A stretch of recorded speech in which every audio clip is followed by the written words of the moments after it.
The security footage would later show the exact moment Ryan Whitmore's carefully constructed life began to crack. There he stood, worth $3 billion, dressed in a suit that cost more than most people's cars, frozen in aisle 7 of a half-empty supermarket at 11 p.m., watching a young mother beg the cashier for mercy. Her baby was screaming. Her card had been declined, and the formula she desperately needed was being taken away. Most people walked past without a second glance. Ryan should have too, but something in her exhausted, terrified eyes reminded him of a pain he'd been running from for 2 years. What happened next would destroy his reputation, fracture his billion-dollar empire, and somehow give him the only thing money could never buy. If you want to see how far compassion can take a broken man, stay until the end of this story. Hit that like button and drop a comment with your city so I can see how far this journey travels. Ryan Whitmore's driver had called in sick. That's what started everything. That's the detail that changed 3 lives forever. If Marcus had been behind the wheel that Wednesday night, Ryan would have gone straight home to his silent mansion in Greenwich, poured himself the usual whiskey, checked on Mason through the crack in his bedroom door, and collapsed into bed without speaking to another human being. The routine had worked for 743 days, ever since Sarah's funeral, but Marcus wasn't there. So Ryan drove himself. The office had been brutal. 15 hours of back-to-back meetings, a conference call with Tokyo that went sideways, and a screaming match with his COO about the acquisition that was hemorrhaging money. Ryan's head of security had texted 3 times asking if he needed the car. He'd ignored all of them. He just wanted to get home. The Whole Foods near the office had closed early for renovations, which is how Ryan ended up pulling his Aston Martin into the parking lot of a Shaw's supermarket in a neighborhood he'd never noticed before. The kind of place with flickering fluorescent lights and a shopping cart corral that was more rust than metal. It was 10:47 p.m. Inside, the store had that desperate late-night energy. Exhausted third-shift workers grabbing coffee, a couple of teenagers loitering near the energy drinks, an elderly man reading cereal boxes like they contained the secrets of the universe. Ryan grabbed a basket and headed for the prepared foods section. He had no idea what was in his own refrigerator. Probably nothing. The housekeeper kept it stocked, but Ryan couldn't remember the last time he'd actually looked. He was reaching for a pre-made Caesar salad when he heard the crying. Not unusual crying. Not the regular fussing of a tired kid. This was the desperate, hungry wail of an infant who'd been screaming for too long. Ryan's hand froze on the plastic container. He hadn't heard that sound since Mason was a baby. Since Sarah was still alive and they'd take turns walking the hallway at 3 a.m., bouncing their son until he finally settled. The memory hit him like a punch to the throat. He turned toward the sound. 3 aisles over, near the baby section, he could see her. Young woman, maybe 30, with dark hair pulled into a messy ponytail. She was holding an infant against her shoulder with one hand while trying to manage a shopping basket with the other. A little girl, maybe 4 years old, clung to her jacket. Ryan watched her grab 2 containers of formula, check the price, put one back. Grab a box of diapers, check the price, put it back. Her movements had a practiced efficiency that made his chest tight. He picked up his salad and walked toward the checkout. That's when everything went wrong. The woman was already at the register when Ryan got there, 2 lanes over. He wasn't trying to eavesdrop. The store was quiet enough that sound carried. "I'm sorry, ma'am, but your card's been declined." The cashier, a tired-looking woman in her 50s, didn't sound mean about it, just matter of fact. "That's not possible," the young mother's voice cracked. "I just deposited my paycheck yesterday. Can you try it again?" The cashier swiped the card 3 more times, same result. "Do you have another form of payment?" The woman shifted the screaming baby to her other shoulder. Her hands were shaking. "Can you take off some items? Just ring up the formula and the bread. I need the formula." The little girl tugged on her mother's jacket. "Mommy, why is Emma crying so loud?" "She's just hungry, baby. She's okay." But the infant wasn't okay. The crying had reached that pitch that made every parent in a 50-foot radius wince. Ryan stood there holding his $18 salad and watched the woman pull items from her pile. Diapers, gone. A bag of apples, gone. A package of chicken breasts, gone. Crackers, peanut butter, a bunch of bananas. All of it put aside until only 2 containers of formula and a loaf of white bread remained. "Okay," the woman said quietly. Just these. How much? $47.63. The woman swiped her card again. Declined. She tried another card from her wallet. Declined. The baby's screaming intensified. Mommy? The little girl's voice was small.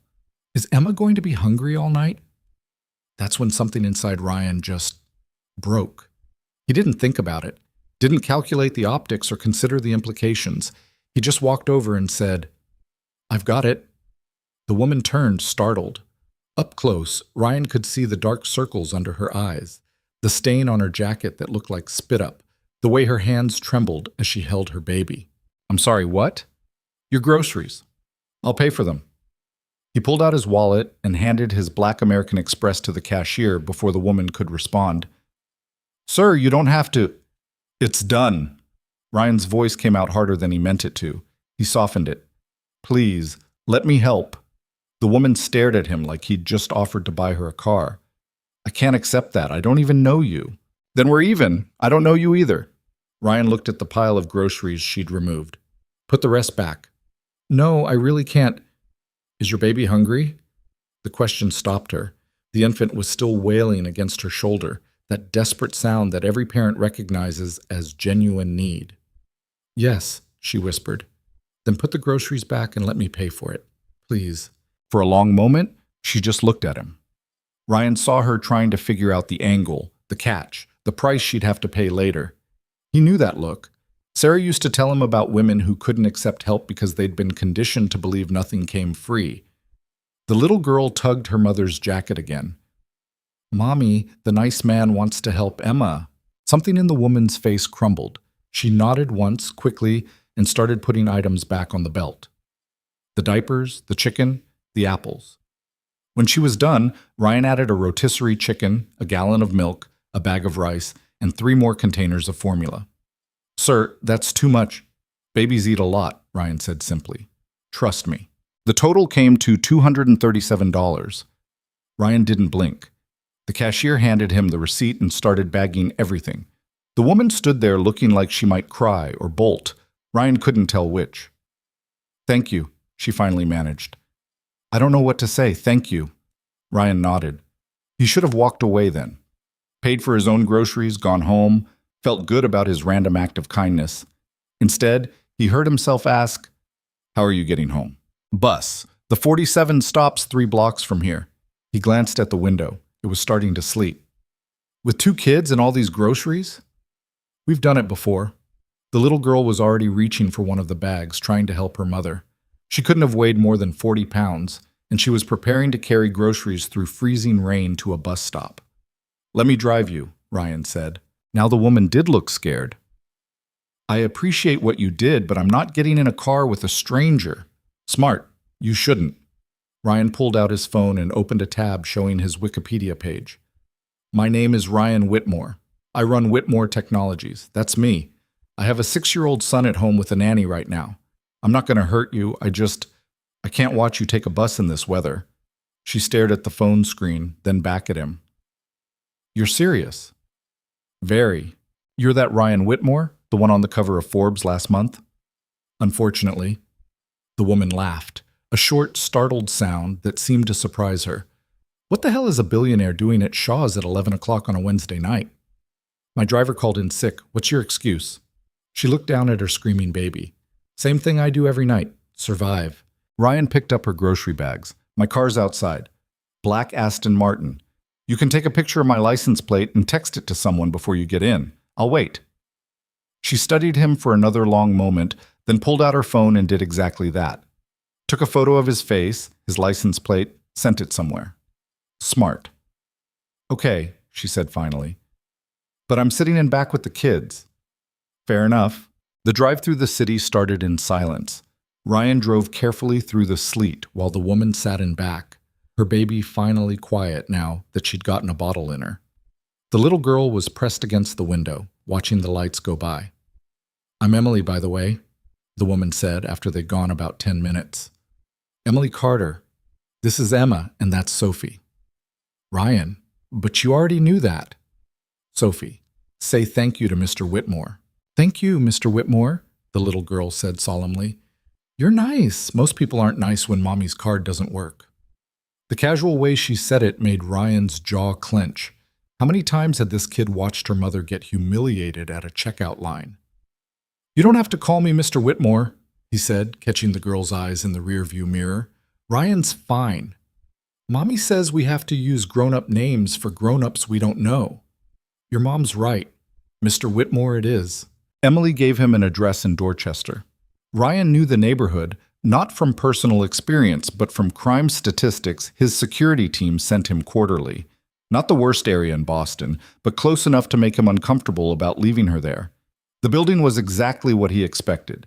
6-story brick walk-up with a broken front door and graffiti on the walls. Emily directed him to park in front and started gathering her bags. Let me help you carry these up, Ryan said.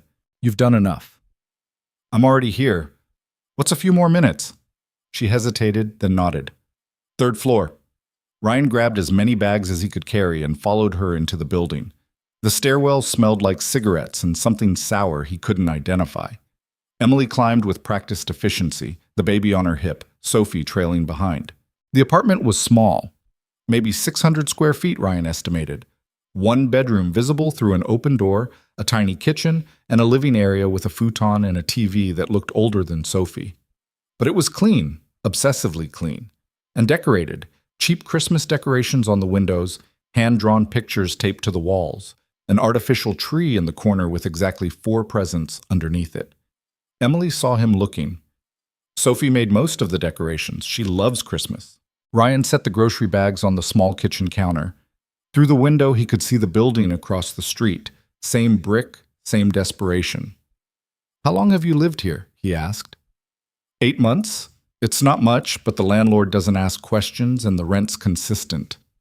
What do you do, for work? Emily started unpacking the groceries, her movements automatic. I was a waitress at a diner downtown. Lost that job when I had Emma. I've been applying everywhere, but nobody wants to hire someone who needs to bring an infant to work. What about the father? Her hand stilled on a container of formula. He left when I told him I was pregnant. Haven't heard from him since. Both kids? No, Sophie's father is somewhere. I don't know. He sends money sometimes, when he remembers we exist. She said it without emotion, like she was reading a weather report. It's fine. We're better off alone. Sophie had curled up on the futon, already half asleep despite the early hour. Emma was making soft cooing sounds in her mother's arms, finally content. Ryan should have left. He'd done his good deed. But instead he found himself pulling out his wallet and removing every bill he had, probably $800 in cash. Here, he said, holding it out, for rent, utilities, whatever you need. Emily's eyes went wide. I can't take that. Yes, you can. You already bought my groceries. That's more than anyone's ever. Her voice cracked. I don't take charity. It's not charity, it's a gift.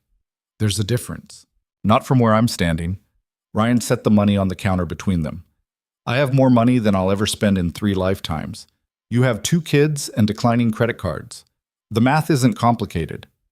You don't know me.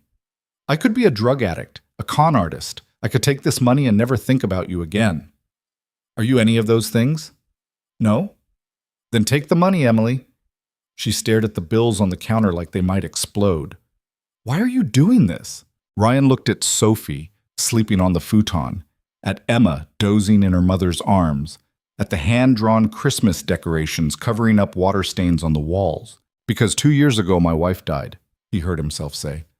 And I've spent every day since then going through the motions. Work, home, sleep, repeat. Tonight, for the first time in 743 days, I felt something other than numb. He met Emily's eyes. You didn't save my life in that supermarket, but you reminded me I still have one. Emily was crying now, silent tears running down her face. I don't know what to say. Say you'll take the money. Say you'll feed your kids and keep the heat on and not take the bus in the freezing rain. She picked up the cash with shaking hands. Okay, thank you. I'll pay you back, I swear. When I get back on my feet, don't. Ryan's voice was firm. This isn't a loan. I don't want it back. He left before she could argue more, before he could see the full weight of her gratitude. It felt too heavy, too real. In the car, Ryan sat in the driver's seat for a long moment before starting the engine. His hands were shaking. He couldn't remember the last time his hands had shaken. The drive back to Greenwich took 40 minutes. The house was dark except for the light in Mason's room. His son always slept with a nightlight, even at 6 years old. Sarah used to say he got that from Ryan. Inside, the nanny was asleep on the couch with the TV on mute. Ryan paid her double and sent her home. Then he climbed the stairs to Mason's room and pushed open the door. His son was sprawled across the bed, covers kicked off, breathing deep and even. Ryan stood there watching him sleep and thought about Sophie, about how she'd tried to carry those grocery bags, about how matter-of-factly she'd accepted that most people weren't nice when her mother's card got declined. Mason would never know that life. Never worry about whether there'd be food or if the heat would stay on. He'd grow up in mansions with trust funds and private schools and every advantage money could buy. Was that better? Sarah would have said yes without hesitation, but standing there in the dark, Ryan wasn't sure anymore. He pulled Mason's covers back up and kissed his forehead. "I love you, buddy," he whispered. Mason stirred but didn't wake. Ryan went to his own bedroom and stood by the window overlooking the grounds. 10 acres, indoor pool, tennis court, all of it empty except for him and a 6-year-old who barely spoke anymore. He pulled out his phone and looked at Emily's address again. He'd gotten it from her driver's license when she'd shown it to him in the car, making sure he was who he said he was. He shouldn't have kept it. That was weird, borderline creepy. But he found himself saving it anyway. Oh. The next morning, Ryan woke up to Mason standing next to his bed, holding a stuffed dinosaur. "Dad, are you sick?" Ryan checked his phone. 6:47 a.m. He never slept past 6. "No, buddy. Why?" "You're still in bed. You're never still in bed." Ryan sat up and pulled his son into a hug. Mason went stiff. He always did that now. Used to melt into hugs when Sarah was alive. Now he tolerated them. "I just had a weird night," Ryan said. "What do you want for breakfast?" "Mrs. Chen makes breakfast." "I know, but what if I made it today?" Mason looked at him suspiciously. "You don't know how to make breakfast." "I know how to pour cereal," a ghost of a smile. "That's not really making it." "Fair point. Come on, let's see what's in the kitchen." The kitchen was gleaming and enormous and felt like a museum. Ryan opened the refrigerator and found it perfectly stocked with things he didn't know how to prepare. Eggs, vegetables, fancy cheeses. A labeled container that said Mason's lunch, Tuesday. Today was Thursday. "How about we go out?" Ryan said. "There's a diner downtown that makes good pancakes." Mason's eyes widened. "Really? But you have work." "Work can wait. What do you say?" "Okay." Mason was already running toward the stairs. "I need to get dressed." Ryan made coffee while he waited, strong and black, and thought about Emily in her tiny apartment trying to make formula while her baby screamed. The contrast was obscene. They took the Aston Martin downtown. Mason loved the car. It was one of the few things that still made him light up. They found parking near a place Sarah used to love, a greasy spoon called Dottie's that served breakfast all day. Inside, the smell of bacon and coffee was overwhelming. They sat in a booth by the window and Mason ordered chocolate chip pancakes without even looking at the menu. "You've been here before?" Ryan asked. "With Mom. She used to bring me on Saturdays when you were working." The words hit harder than they should have. "I didn't know that." "You were always working." Their waitress came over. Young woman, probably early 20s, with tired eyes that reminded Ryan of Emily. "What can I get you, gentlemen?" Ryan ordered coffee and eggs. Mason got his pancakes and made the waitress promise extra chocolate chips. She smiled and said she'd see what she could do. "Dad?" Mason was playing with his napkin, folding it into smaller and smaller squares. "Do you miss Mom?" The question caught Ryan off guard. They didn't talk about Sarah. Not anymore. The therapist had said to let Mason bring it up on his own terms, but he never did. "Every day," Ryan said quietly. "Do you?" "I don't remember her very much anymore." Mason's voice was tiny. "I remember her smell, and how she sang the dinosaur song. But I can't remember her face unless I look at pictures." Ryan reached across the table and took his son's hand. "That's okay, buddy. That's normal." "Is it?" "Yeah, memory's weird like that. But you know what? You've got her smile and her laugh when you actually laugh. So part of her is still here." Mason nodded but didn't look convinced. Their food came. They ate in comfortable silence until Mason said, through a mouthful of pancakes, "You seem different today." "Different how?" "I don't know. Less sad, maybe." Ryan thought about the supermarket, about Emily's hands shaking as she tried to buy formula, about Sophie asking if her baby sister would be hungry all night. "Maybe I am," he said. "Just a little bit."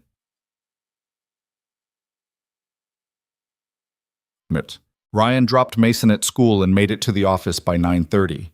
His assistant Patricia nearly dropped her coffee when she saw him. "You're late," she said, like he'd just announced he was joining the circus. "Meeting ran long." It wasn't technically a lie. Breakfast was a meeting, just not a business one. "Your 9 o'clock has been waiting for 20 minutes, and the board wants to talk about the acquisition." And someone from the Journal called about, "Reschedule the 9 o'clock. Tell the board I'll call them this afternoon. And I don't talk to journalists. You know that." Patricia looked at him like he'd grown a second head. "Are you feeling all right?" "Why does everyone keep asking me that?" "Because you're acting weird. You're never late. You never reschedule meetings. And you're—" She paused. "Smiling? Kind of." Ryan touched his face. He was smiling. "Huh. Should I be concerned?" "Probably." "Hold my calls for an hour." He closed his office door and sat at his desk, looking out over the Boston skyline.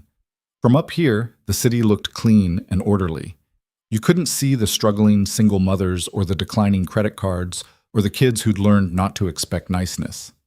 Ryan opened his laptop and pulled up Emily's address again. Then, before he could talk himself out of it, he called his head of HR. "Jennifer, I need you to do something for me. Quietly." Text. 2 weeks later, Emily Carter received a job offer from Whitmore Technologies. Entry-level position in their customer service department. $45,000 a year plus benefits with on-site childcare included. She called the number on the letter 3 times to make sure it wasn't a scam. The woman who answered confirmed it was real, walked her through the details, and scheduled her start date for the following Monday. Emily hung up and looked at her daughters. Sophie was watching cartoons. Emma was asleep in her car seat, the same one they'd had in the supermarket. "We're going to be okay," Emily whispered to herself. "We're actually going to be okay." She didn't know that Ryan Whitmore had personally flagged her application, didn't know he'd told HR to create a position if they had to, didn't know he'd been checking every day to see if she'd applied. Ryan found out she'd accepted the job on a Friday afternoon. He was in a meeting about quarterly projections when Patricia slipped him a note. "Carter accepted. Starts Monday." He excused himself from the meeting early. That night, he picked Mason up from school himself instead of sending the driver. They got ice cream and went to the park even though it was freezing. Mason asked why they were celebrating. "Because sometimes good things happen to people who deserve them," Ryan said. "Like what?" "Like second chances." Mason didn't understand, but he was happy to have the ice cream anyway. Ryan pushed his son on the swings until the sun went down and the park lights came on. On the other side of the city, Emily was putting her girls to bed and laying out an outfit for her first day of work. Neither of them knew yet how completely their lives were about to tangle together. Neither of them knew that the supermarket was just the beginning. Emily's first day at Whitmore Technologies started with her throwing up in the employee parking garage. She'd gotten the girls to daycare early, taken 2 buses to get downtown, and made it to the gleaming glass tower with 15 minutes to spare. Then she'd looked up at the building, 37 stories of steel and ambition, and her stomach had just revolted. She barely made it to a trash can before losing the granola bar she'd eaten for breakfast. "First day?" A woman's voice, amused but not unkind. Emily wiped her mouth and turned to find an older black woman in a sharp blazer holding out a pack of mints. "That obvious?" "You've got that look. I'm Janet, accounting. Been here 12 years and I still get nervous walking through those doors." She gestured at the building. "The trick is remembering they're just people. Rich people, sure. Sometimes insufferable people. But still just people." Emily took a mint. "Thanks. I'm Emily, customer service." "Oh, you poor thing. You'll need more than mints." But Janet smiled when she said it. "Come on, I'll show you where to get the good coffee before orientation starts." The lobby was something out of a magazine. Marble floors, modern art that probably cost more than Emily's yearly salary. a reception desk manned by two impossibly beautiful people who looked like they'd stepped out of a fashion show. Emily felt underdressed in her Target clearance blazer and the only pair of heels she owned. Janet led her to a break room on the third floor that was nicer than Emily's entire apartment. "This is where the real employees hang out. The fancy cafe downstairs is for executives and clients. We've got real coffee here and nobody's trying to network." Emily poured herself a cup, hands still shaking slightly. "Can I ask you something?" "Shoot. Why would a company like this hire someone like me? I've been unemployed for 8 months. I've got 2 kids. My resume has a 6-month gap where I was literally just trying to keep my family alive." She said it all in a rush, the fear she'd been carrying since the job offer arrived. "It doesn't make sense." Janet studied her for a long moment. "You know what I've learned working here? This company does a lot of things that don't make sense on paper. Ryan Whitmore runs it based on gut feeling as much as spreadsheets, drives the board crazy." She sipped her coffee. "My advice? Don't question it. Just do the work and cash the paychecks." Emily wanted to believe her, but something about the timing felt too convenient. She'd applied to dozens of jobs in the past 8 months. Most never responded. The ones that did took one look at her employment gap and childcare needs, and suddenly the position was filled. Then she meets a billionaire in a supermarket who pays for her groceries, and 2 weeks later she's got a job offer from his company? Emily wasn't stupid. She knew how this looked. The orientation was standard corporate stuff: safety procedures, harassment policies, a benefits package that made Emily's eyes water because she'd finally have health insurance. The woman leading it, someone from HR named Jennifer, kept smiling at Emily in a way that felt personal, like she knew something Emily didn't. By lunch, Emily's paranoia had reached a fever pitch. She ate a sandwich from home in the break room while the other new hires went to the fancy cafe. She couldn't afford $12 salads, even with her new salary. "Emily Carter?" She looked up to find Jennifer from HR standing there with a visitor badge in her hand. "Yes?" "Mr. Whitmore would like to see you in his office, 37th floor. His assistant will meet you at the elevator." Emily's stomach dropped. "Why? Did I do something wrong?" "Nothing wrong. He just likes to personally welcome certain new employees." Jennifer's smile was professional, but her eyes were knowing.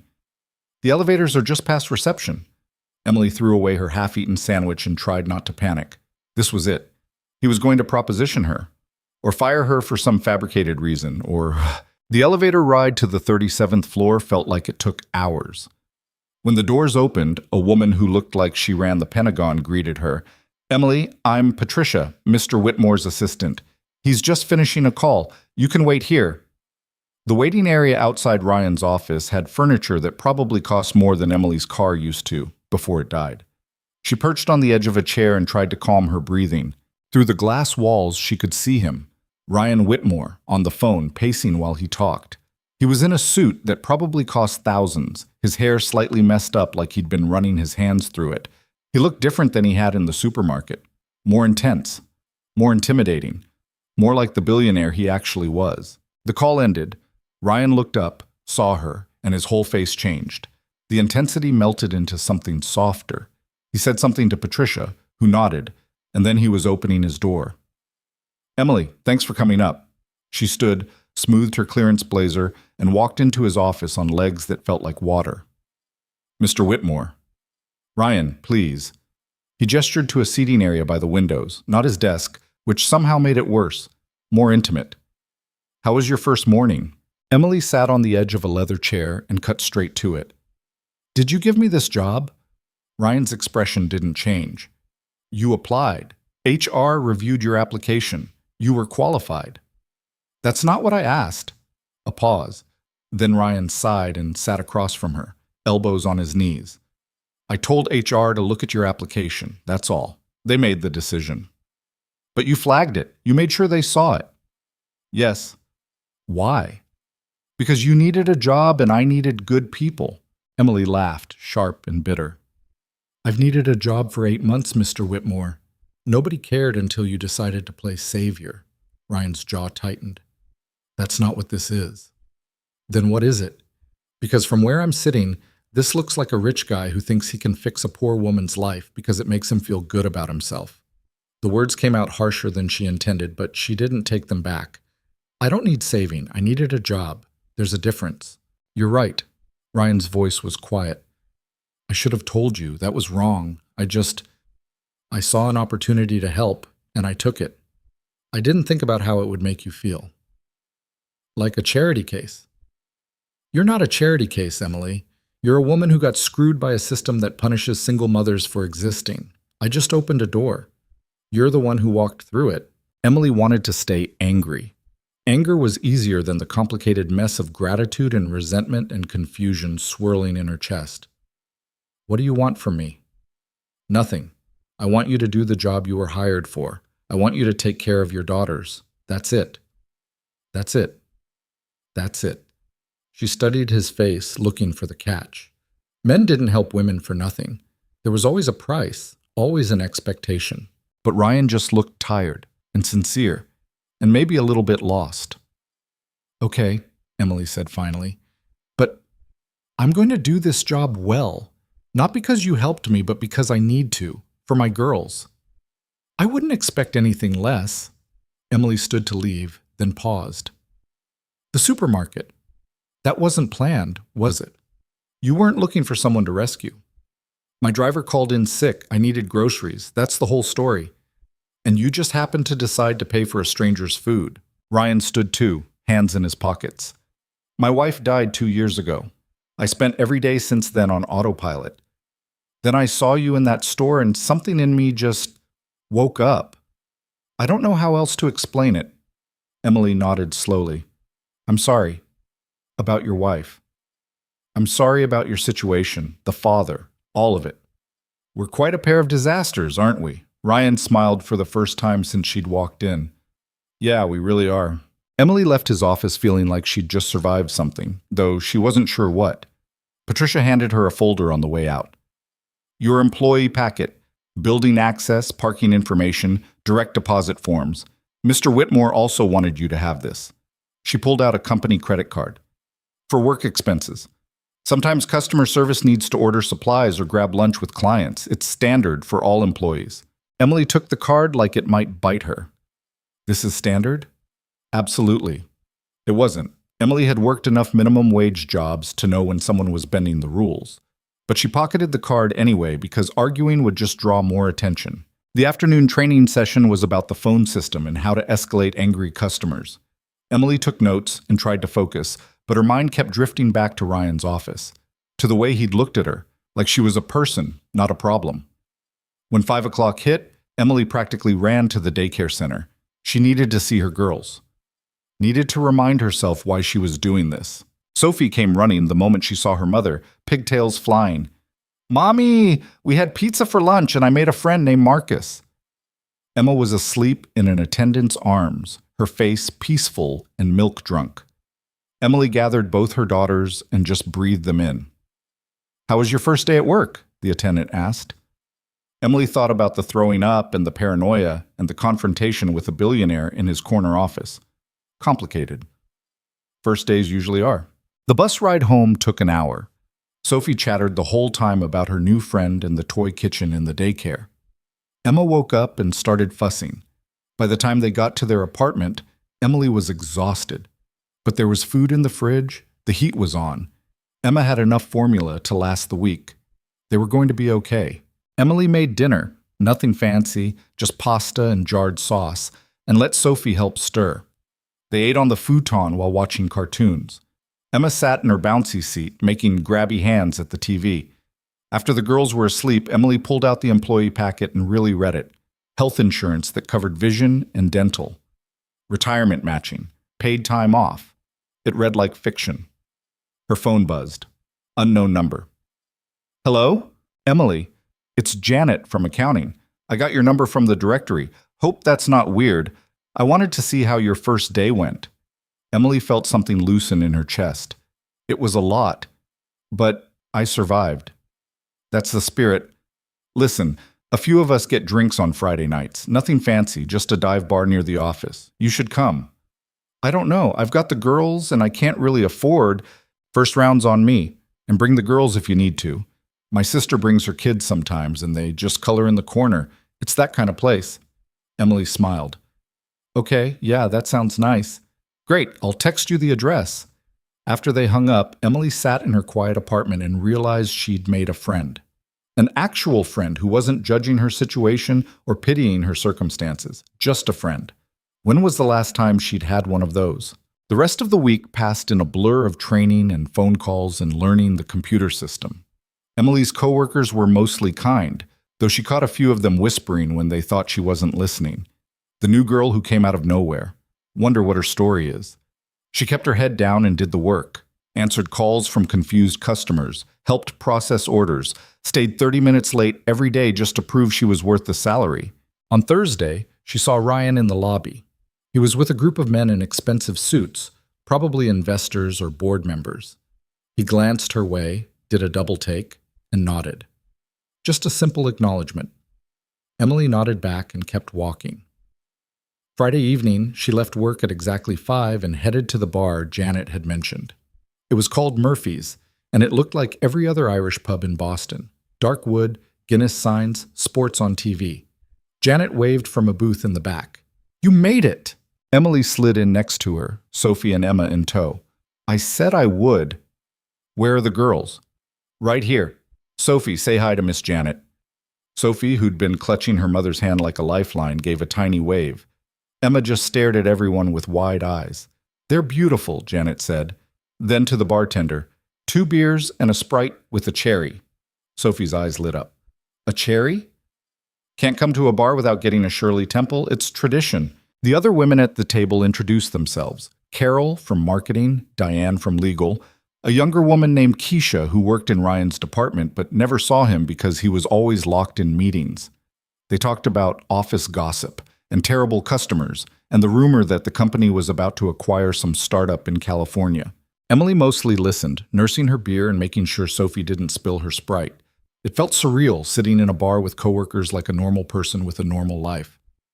"So Emily," Carol said, leaning in conspiratorially, "how'd you really get hired?" Emily's stomach dropped. "What do you mean?" "Just that it's unusual. Most people go through 3 rounds of interviews. You had 1 phone call with Jennifer and suddenly you're in. Maybe I'm just that good at phone interviews. Or maybe someone upstairs likes you." Carol's smile was sharp. "Ryan Whitmore doesn't usually get involved in hiring, but word is he specifically requested your file." Emily took a long drink of her beer. "I met him before I applied. He knew I needed a job, that's all." "How'd you meet a billionaire?" "Supermarket, random encounter." "And he just decided to hire you out of the goodness of his heart?" "Carol, leave her alone," Janet cut in. "Emily's qualified. She's doing good work. That's all that matters." But Carol wasn't done. "I'm just saying, it's suspicious. A single mother with 2 kids suddenly gets hired and within a week, she's got benefits and access other people had to work years for. It makes people wonder." "Wonder what exactly?" Emily's voice came out harder than she intended. "If you're sleeping with him." The table went silent. Sophie looked up from her coloring book, sensing the tension. Emma started to fuss. Emily stood up, gathering her things. "Thanks for the drink, Janet. I should get the girls home." "Emily, wait." Janet shot Carol a furious look. "Don't let her ruin this. She's always been a—" "It's fine, really." Emily managed a smile. "I'll see you Monday." The walk to the bus stop was cold and humiliating. Sophie kept asking why they left so fast, and Emily couldn't find the words to explain that sometimes people were just cruel for no reason. On the bus, she texted Janet, "Thanks for inviting me. Sorry I left early." Janet responded immediately, "Don't apologize. Carol's a jealous witch who's been gunning for a promotion for 3 years. Ignore her." But Emily couldn't ignore it, because Carol had said out loud what Emily had been thinking since the job offer arrived. What was Ryan Whitmore's real angle? What did he want? Men like him didn't help women like her without expecting something in return. The weekend passed slowly. Emily took the girls to the park, did laundry at the laundromat, tried not to think about Monday. Sunday night, while putting Sophie to bed, her daughter asked, "Are you sad, Mommy?" "No, baby, just tired." "You look sad, like when Emma cries and you can't make her stop." Emily kissed her daughter's forehead.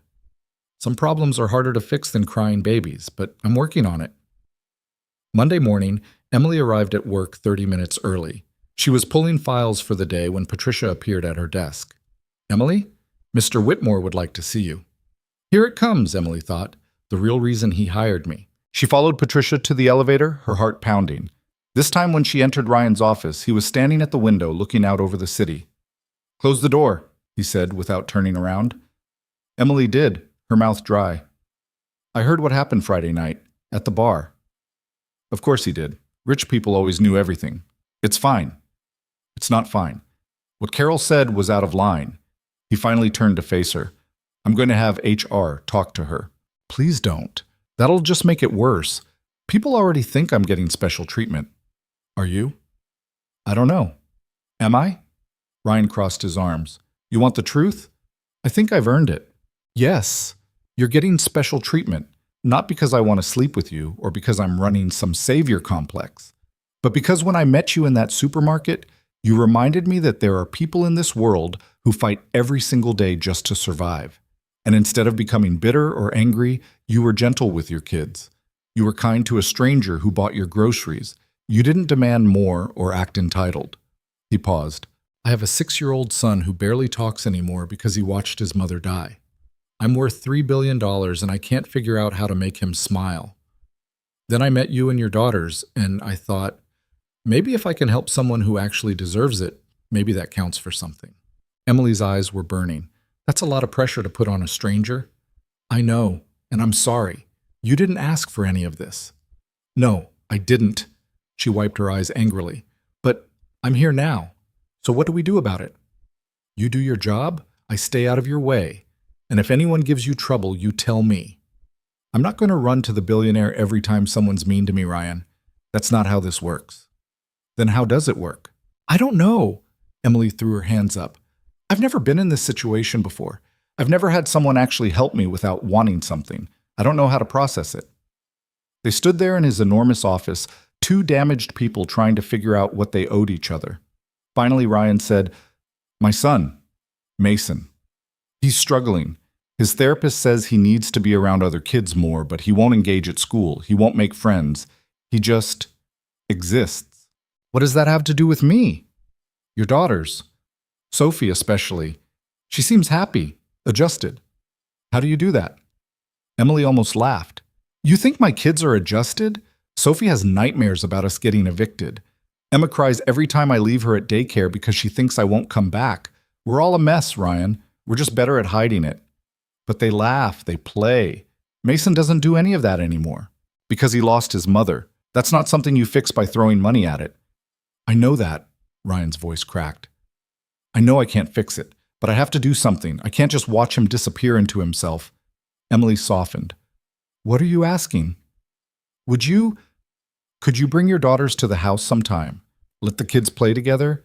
Maybe seeing other children outside of school would help." "You want a play date?" "I want my son to remember how to be a kid." Emily should have said no, should have kept her professional distance and her boundaries intact. But she looked at Ryan's face and saw the same desperation she'd felt every time Sophie asked about her father or Emma reached for someone who wasn't there. "Okay," she heard herself say. "This weekend, Saturday afternoon. But just for an hour. And if the kids don't click, we're not forcing it." "Thank you." The relief in his voice was palpable. "I'll send a car. I'll take the bus. Give me your address." Ryan wrote it on a business card, his handwriting surprisingly messy. Emily pocketed it and headed for the door. "Emily?" She turned. "For what it's worth, you're doing a good job here. Not because I helped you, just because you're good at it."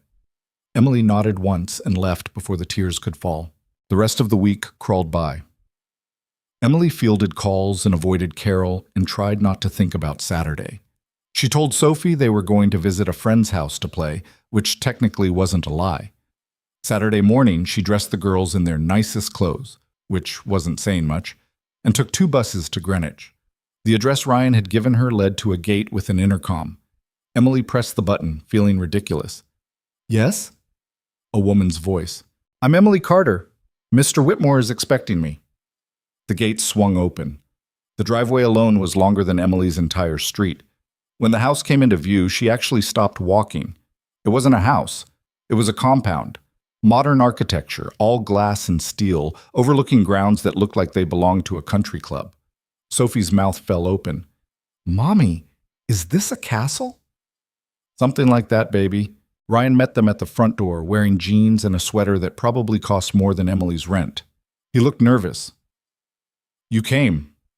I said I would. Right, come in. Mason's in the playroom.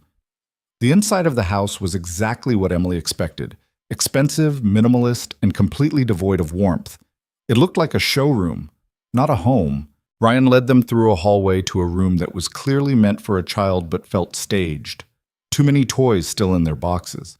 Too much organization. Too clean. Mason was sitting on the floor, arranging toy cars in a line. He looked up when they entered, his expression cautious. Mason, this is Emily and her daughters, Sophie and Emma. They're here to play for a bit. The boy nodded, but didn't speak. Sophie, bless her fearless heart, walked right up to him. Hi, I'm Sophie. Do you like dinosaurs? My mommy says I can't bring all my dinosaurs everywhere, but I brought Mr. Chompers. She pulled a plastic T-Rex from her pocket. You want to play? Mason looked at the dinosaur, then at Sophie, then miraculously at his father. Ryan nodded encouragingly. Okay, Mason said quietly. I have dinosaurs too. Within 10 minutes, Sophie and Mason were running around the playroom making their dinosaurs fight, while Emma chewed on a teething ring in her carrier. Emily and Ryan stood awkwardly by the door, watching. He's smiling, Ryan whispered. When's the last time I saw him smile? Sophie has that effect on people. She doesn't know how to be anything but herself. I wish Mason could be that free. He will be. It just takes time. They stood there watching their children play. Two broken parents trying to figure out how to glue their families back together. And for the first time in 2 years, both of them felt something close to hope. The playdates became a regular thing. Every Saturday afternoon, Emily would take 2 buses to Greenwich with her daughters, and Mason would actually run to the door when they arrived. Not walk, run. Ryan noticed everything. The way his son's whole face changed when Sophie bounded into the playroom. How Mason started talking more, asking questions, even laughing at Sophie's terrible knock-knock jokes. The kid was coming back to life, piece by piece. But Emily noticed things too, like how Ryan's house felt more like a museum than a home. How Mason's toys were organized by type and size, not scattered in the chaos of actual play. How there was a housekeeper who meal prepped everything and a nanny who still came 3 days a week, even though Mason was in first grade. One Saturday in late February, after the kids had been playing for an hour, Ryan asked Emily if she wanted coffee. She followed him to the kitchen, an enormous space with appliances that looked like they belonged in a spaceship. I don't actually know how to use half of this stuff, Ryan admitted, staring at an espresso machine that probably cost $5,000. The housekeeper usually makes it. It's your house? And you don't know how to make coffee? I know how to press buttons on the machine at work. Does that count? Emily laughed and moved him aside. Go sit down. I'll figure it out. She poked around until she found regular coffee grounds and a French press hidden behind the fancy machine. While the water boiled, she looked around the kitchen. Spotless counters. No dishes in the sink. No magnets on the fridge. No evidence that actual humans lived here. When's the last time you cooked? She asked. Ryan thought about it. Defined cooked. Made food with heat and ingredients. Then never. Sarah used to cook. After she died, the housekeeper took over. What does Mason eat? Whatever Mrs. Chen makes, she's good at it. He never complains. Emily pressed the coffee and poured 2 cups. That's not what I asked. Ryan took the mug she offered, wrapping his hands around it. He eats healthy food, balanced meals, vegetables. Does he like any of it? I don't know. He eats it. Ryan. Emily sat across from him at the kitchen island. When's the last time you asked him what he wanted for dinner? I asked Mrs. Chen to make things kids like, chicken fingers, mac and cheese. Gourmet mac and cheese that probably has truffle oil and costs $30 a serving? Ryan's silence was answer enough. Emily sighed. You're trying so hard to give him everything that you're forgetting to just be his dad. I am his dad. Then act like it. Make him a grilled cheese. Burn it a little because you forgot to flip it. Let him help you crack eggs even though he'll get shell everywhere. Stop outsourcing every part of his childhood. Ryan set his coffee down hard enough that it sloshed. You don't get to judge how I raise my son. I'm not judging. I'm telling you what I see. You see a kid who has everything he needs, a roof over his head, food, education, stability. I see a kid who has everything except the one thing he actually wants, his dad's attention. I'm here every night. I read to him. I help with homework. Do you? Or does the nanny do that while you answer emails? Ryan stood up, his jaw tight. You've been coming here for what, 6 weeks? And suddenly you're an expert on my parenting? Emily stood too. I'm not an expert on anything. I'm just a mother who's had to figure out how to make my kids feel loved when I had nothing else to give them. And from where I'm standing, you've got all the resources in the world and you're still getting it wrong. Then maybe you should stop coming here. The words hung in the air between them, sharp and ugly. From the playroom, they could hear Sophie shrieking with laughter and Mason's quieter giggles joining in. The sound of children being children. Emily grabbed her purse. You're right. This was a mistake. She walked toward the playroom, Ryan following behind her. Sophie and Mason had built a fort out of couch cushions and were defending it from an army of stuffed animals. Sophie, baby, we need to go. But Mommy, we just started the battle. Now, Sophie. Something in Emily's voice made Sophie stop arguing. She climbed out of the fort, her face falling. Can we come back next week? I don't think so, honey. Mason's face crumpled. Why not? Emily looked at Ryan, who was standing in the doorway with his arms crossed, still angry. Ask your dad. She gathered Emma's things and headed for the door. Sophie followed, dragging her feet, looking back at Mason like she was being forced to abandon a wounded soldier. Wait. Ryan's voice stopped them in the foyer. Emily, wait. She turned, Emma on her hip, Sophie clutching her hand. Ryan ran a hand through his hair, the fight draining out of him. You're right, about all of it. I don't know what I'm doing. I'm terrified every single day that I'm screwing him up worse than he already is. Then stop hiding behind money and staff and do the actual work of being present. I don't know how. Nobody does. You just do it anyway. Mason appeared behind his father, his eyes red. Are Sophie and Emma leaving because of me? Nobody, Ryan said quickly, crouching down. Not because of you. Then why? Emily and Ryan looked at each other. She could walk out right now, keep her boundaries, stay in her lane, stop getting tangled up in this damaged billionaire's complicated life. But Mason was looking at Sophie like she was the only friend he'd ever had, and Sophie was looking at Mason the same way. How about this? Emily said slowly.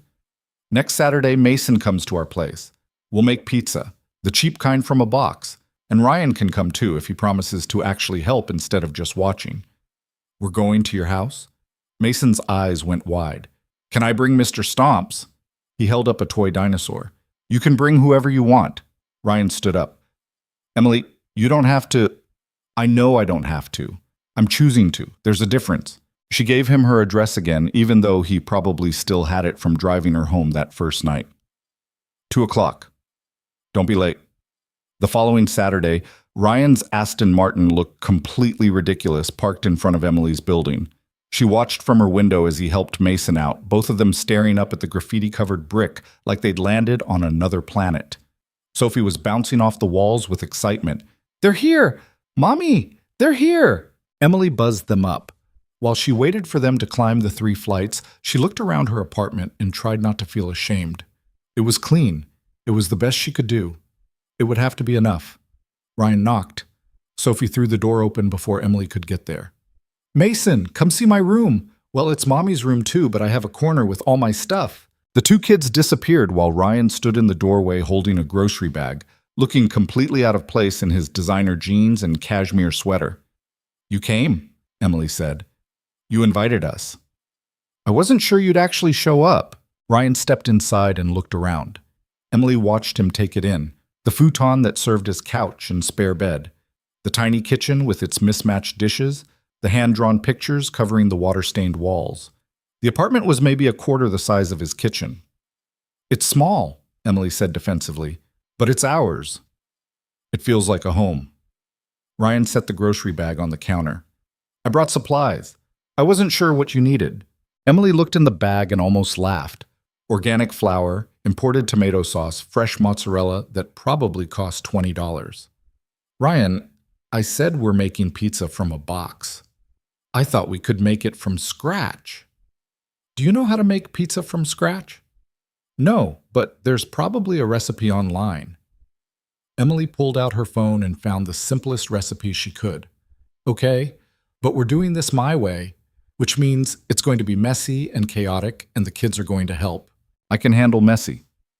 He couldn't.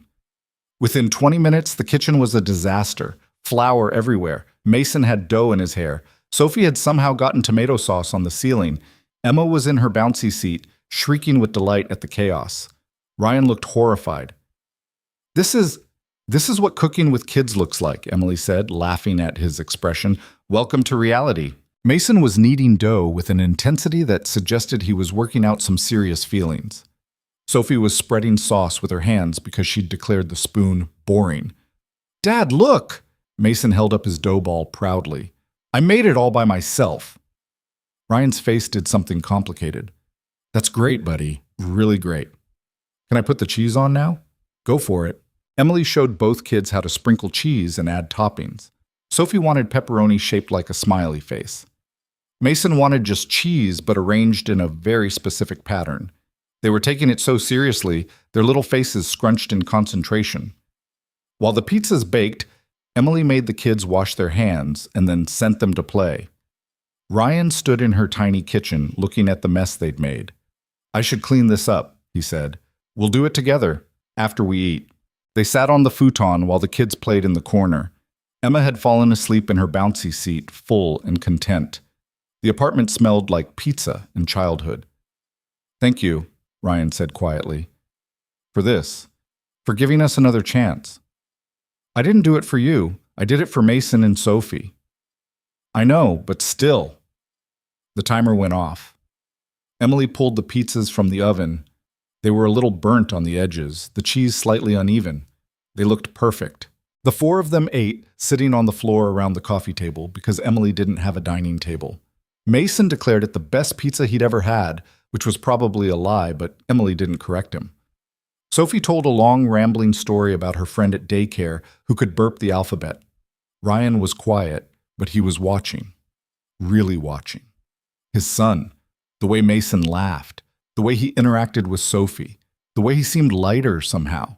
After dinner, while the kids played, Ryan helped Emily clean the kitchen. They worked in comfortable silence until Ryan said, I fired Mrs. Chen. Emily turned, surprised. The housekeeper. Why? Not fired. Reduced her hours. She'll come twice a week to do the heavy cleaning, but the cooking, the day-to-day stuff. I'm going to try to do it myself. Do you know how to cook anything? I'm going to learn. Mason should see me trying, even if I fail. Emily smiled. That's good. He'll remember that more than any perfect meal a housekeeper made. I called Mason's therapist too, told her about the play dates. She thinks it's good for him. It is good for him. Sophie too. She's been happier. Ryan dried a plate, examining it like he'd never seen a normal dish before. Can I ask you something personal? That depends on what it is. Sophie's father, you said he sends money sometimes. Does Mason's dad ever... Does he try to be part of her life? Emily's hand stilled in the soapy water. No. He made it clear he didn't want to be a father. And honestly, I'm relieved. A part-time dad who shows up when it's convenient is worse than no dad at all. What about Emma's father? Same guy, different kid. She said it flatly, daring him to judge. Ryan didn't. That must be hard, doing it alone. Some days are harder than others, but they're my girls. I'd do anything for them. I can tell. They finished the dishes. Ryan's phone kept buzzing in his pocket, but he ignored it. Through the window, Emily could see the sun starting to set, painting the sky in shades of orange and pink. We should go, Ryan said reluctantly. School tomorrow. Mason protested. Of course. Sophie did too, but Emily bribed her daughter with the promise of a cartoon before bed, and Ryan promised Mason they could come back next week. At the door, Mason surprised everyone by hugging Emily, just wrapped his arms around her waist and squeezed. Thank you for the pizza, he said, his voice muffled against her stomach. Emily's throat went tight. You're welcome, sweetheart. You can come make it again any time. After they left, Emily stood in her tiny apartment looking at the flowers still dusted on the counter, the crayon drawings the kids had made, the dent in the futon cushion where Ryan had sat. Something was shifting. She could feel it. The careful boundaries she'd constructed were starting to blur. That scared her more than she wanted to admit. The next week at work, Ryan stopped by her desk. Not in his office with the door closed. Right there in the open customer service floor where everyone could see. Mason hasn't stopped talking about the pizza, he said, perching on the edge of her desk, like it was the most natural thing in the world. Carol, 2 desks over, was practically burning holes in them with her stare. Sophie's been asking when he can come back, Emily replied, keeping her voice professional. How about this weekend, but at my place? I want to try cooking something with Mason. You could supervise? You want me to teach you how to cook? I want to not poison my kid. There's a difference. Emily laughed despite herself. Okay, but same deal. No fancy ingredients. We're making regular food. Define regular. If it has more than 7 ingredients, it's too complicated. Deal. He walked away and Carol immediately rolled her chair over. What was that about? Work stuff, Emily lied. Looked pretty friendly for work stuff. He's being nice. That's what good bosses do. Carol's smile was sharp. Right. Of course, that's all it is. But Emily could feel the gossip spreading like wildfire. By lunch, 3 different people had asked her if she was close with Mr. Whitmore. By the end of the day, someone from another department stopped her in the elevator to say she was lucky to have such a hands-on boss. The implications were clear. Emily called Ryan from her cell on the bus ride home. We need to stop. Stop what? The playdates. You coming to my desk at work. All of it. People are talking. Let them talk. Easy for you to say. You're the boss. I'm the single mother who got hired under suspicious circumstances. There's already rumors that I'm sleeping with you. Ryan was quiet for a long moment. I'm sorry. I didn't think about how it would look. Of course you didn't. You don't have to, but I do. So what do you want to do? Emily wanted to keep her job. She wanted Sophie and Mason to keep being friends. She wanted to stop feeling like she was doing something wrong when she wasn't. Keep the playdates at your house or mine, not at work. No more visiting my desk. No more special treatment that people can point to. Okay, that's fair.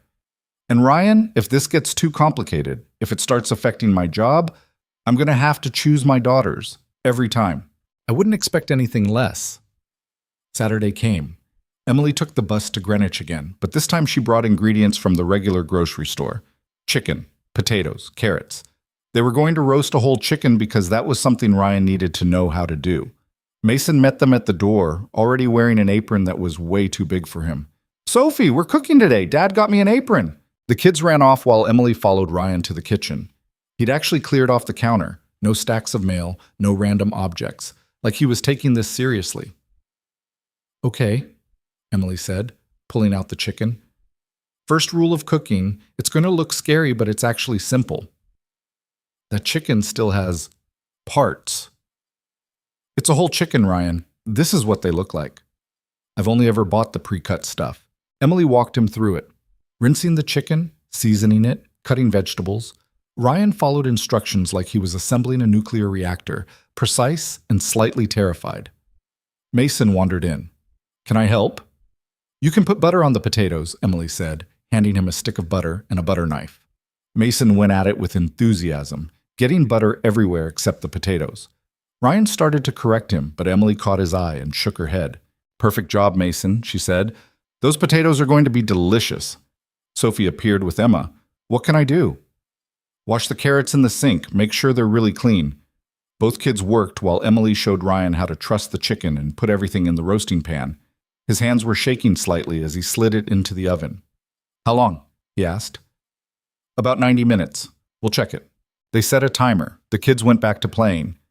Ryan and Emily sat at the kitchen island with coffee, the smell of roasting chicken slowly filling the house.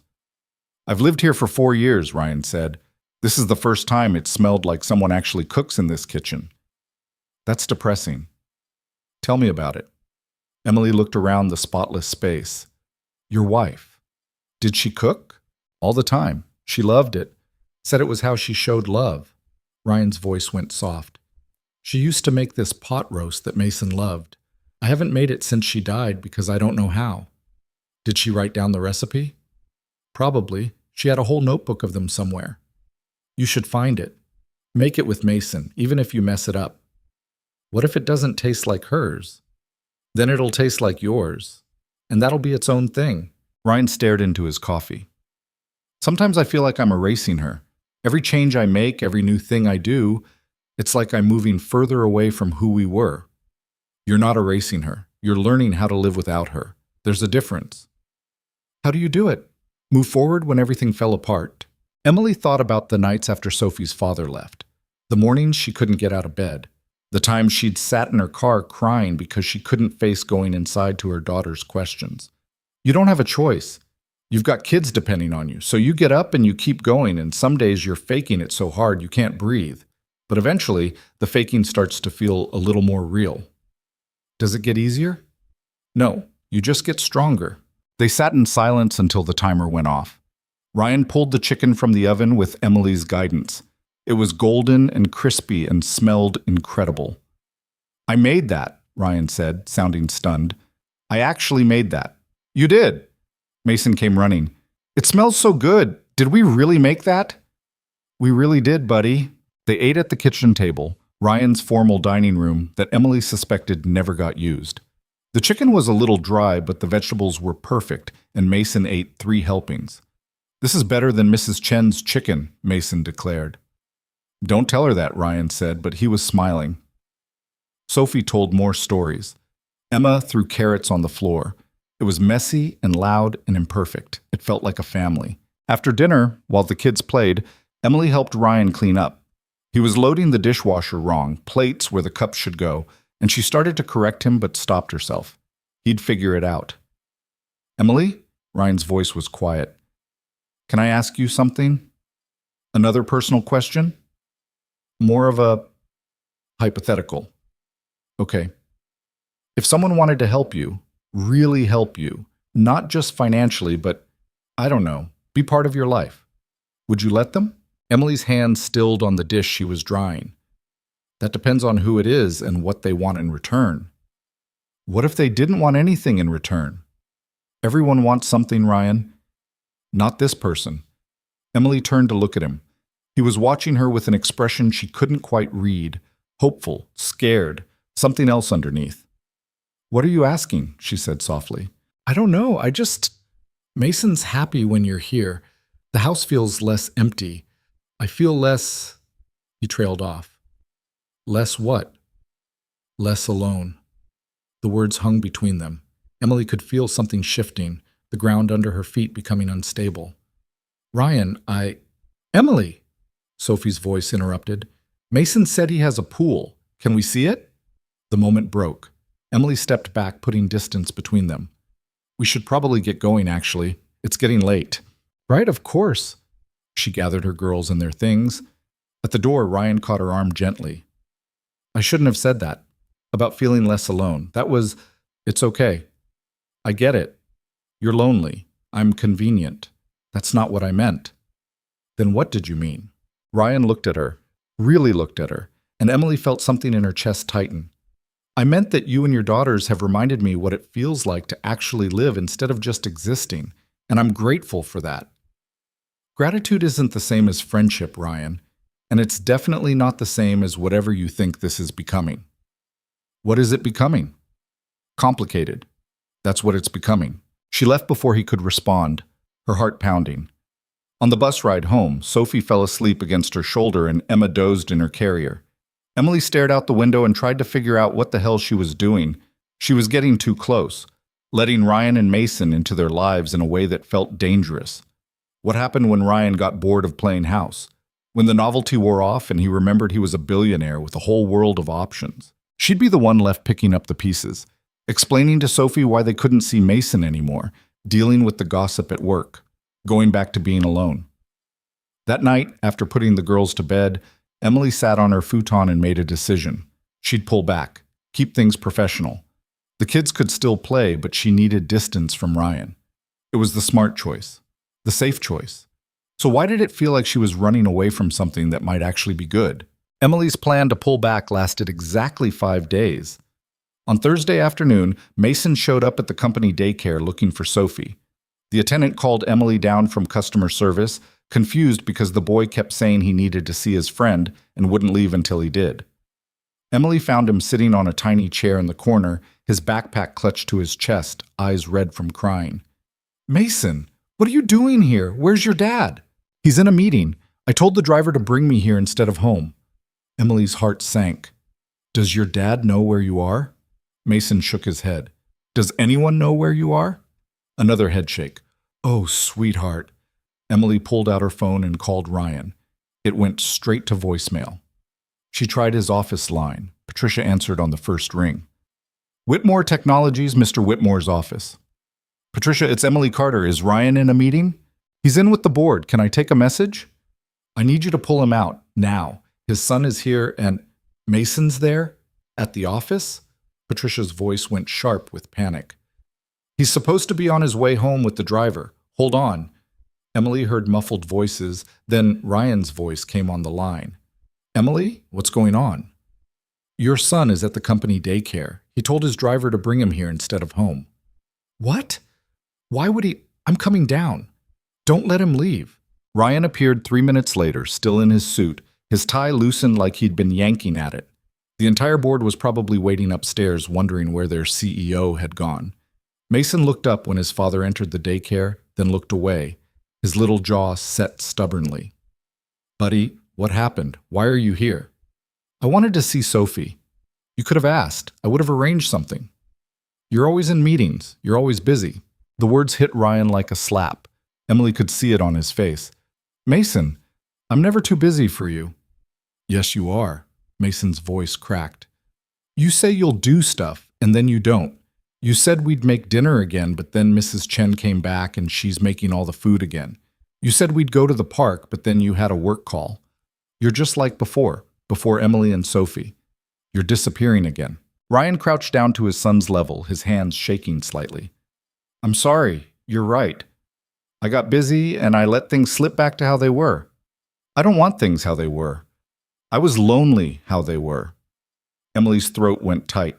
The daycare attendant was pretending to organize toys, but obviously listening. This was going to be all over the office by tomorrow. Let me take him, Emily said quietly. Just for tonight. You finish your meeting. I'll bring him home after dinner. You don't have to do that. I know I don't have to, but he came looking for Sophie and I'm not going to send him away. Ryan looked at his son, then back at Emily. Okay, thank you. I'll be done by 7. I can pick him up then. Or you could come to dinner. We're just having spaghetti, but there's enough. I don't want to impose. Dad? Mason's voice was small. Please, come to dinner. Ryan's face did something complicated. Okay, buddy. I'll be there. Emily took both kids on the bus. Mason had never been on public transit before and spent the whole ride staring out the window like it was a theme park ride. Sophie held his hand and pointed out her favorite buildings. At the apartment, Emily set the kids up with cartoons while she started dinner. Nothing fancy. Jarred sauce, boxed pasta, a bag of pre-made salad. The kind of meal that cost $8 total. Mason watched her cook like she was performing surgery. That's it? You just boil water? That's it. Mrs. Chen uses like 12 pots. Mrs. Chen is showing off, Sophie giggled. Emma was in her high chair, gumming a piece of bread. The apartment was warm and loud and chaotic. Ryan arrived at exactly 7, still in his work clothes, but with his tie removed. He looked exhausted. How was the rest of the meeting? Emily asked, stirring the pasta. Tense. The board isn't happy about the acquisition timeline. And they're definitely not happy that I walked out mid-presentation because my kid ran away. He didn't run away. He came to find his friend. Tell that to the board. They ate on the floor again because that's where the kids wanted to be. Mason told his father about the bus ride in excruciating detail. Sophie showed off the painting she'd made at daycare. Emma threw spaghetti. It was normal. Beautifully, perfectly normal. After dinner, Ryan helped clean up while the kids played. He'd gotten better at it, no longer treating Emily's dishes like they were made of crystal. I really am sorry, he said, scraping plates into the trash. About Mason showing up like that. I didn't realize how much I'd slipped back into old patterns. It's easy to do. Life gets busy. That's not an excuse. I'm not saying it is. I'm saying I get it. Emily loaded the dishwasher. But Mason needs consistency, Ryan. You can't promise him things and then break those promises because work came up. I know. Do you? Because from where I'm standing, it looks like you're still choosing your company over your kid. Ryan's jaw tightened. That's not fair. Isn't it? You left a board meeting today, which is great. But what about tomorrow? What about next week when there's another crisis? I'm doing my best. Your best isn't good enough if Mason's still lonely. The words came out harsher than Emily meant them. Ryan set down the plate he was holding and turned to face her fully. What do you want me to do, Emily? Quit? Walk away from the company I built? I want you to figure out what actually matters. Because right now you're trying to have everything, and your kid is paying the price. You don't understand the pressure I'm under. The board, the investors, the thousands of employees depending on... I understand that your son ran away today to find someone who makes him feel less alone. That's what I understand. They stood there in her tiny kitchen, the tension thick enough to cut. From the living room, they could hear the kids laughing at something on TV. Finally, Ryan said, "You're right about all of it. I just don't know how to fix it. Start by keeping your promises. Even the small ones. Especially the small ones." "Okay." He nodded slowly. "Okay." Ryan left with Mason around 8:30. At the door, Mason hugged Emily tight and whispered, "Thank you for letting me stay." "Anytime, sweetheart. But next time, make sure your dad knows where you are, okay?" "Okay." After they left, Sophie climbed into Emily's lap on the futon. "Mommy, is Mason sad?" "A little bit, baby. He misses his daddy." "But his daddy's right there." Sometimes people can be right there and still feel far away. Sophie thought about this, her little face serious, like how Emma's daddy is somewhere, but we don't know where. Emily's chest tightened. "Yeah, kind of like that." "I'm glad we have you, Mommy. You're never far away." Emily held her daughter close and tried not to cry. "I'll always be right here, baby. Always." The next day at work, the gossip was worse than Emily had anticipated. By lunch, half the office had heard some version of what happened. Most of the stories were wildly inaccurate. Carol cornered Emily in the break room. "So it's true? Ryan Whitmore's son ran away to find you?" "He came to see Sophie. They're friends." "Right, friends." Carol's smile was poisonous.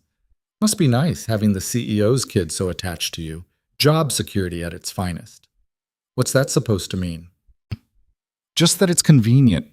You struggling single mother, him lonely widower, kids who conveniently get along. It's like a Hallmark movie. Except in real life, there's usually an angle." Emily set down her coffee carefully. "You think I'm using a 6-year-old child to secure my job? I think you're smarter than you look, and I think Ryan Whitmore is lonely enough to fall for just about anything that makes him feel needed." Emily should have walked away, should have been the bigger person. Instead, she said, "You're jealous." "Excuse me? You've been here for what, 3 years? Working your way up, playing the game, doing everything right. And then I show up with my messy life and somehow I matter to the person you've been trying to impress. That's what this is really about." Carol's face flushed red. "You have no idea what you're talking about, don't I? You want Ryan to notice you, to see you as more than just another employee, but he doesn't. And instead of dealing with that, you're taking it out on me. At least I'm not sleeping my way to the top."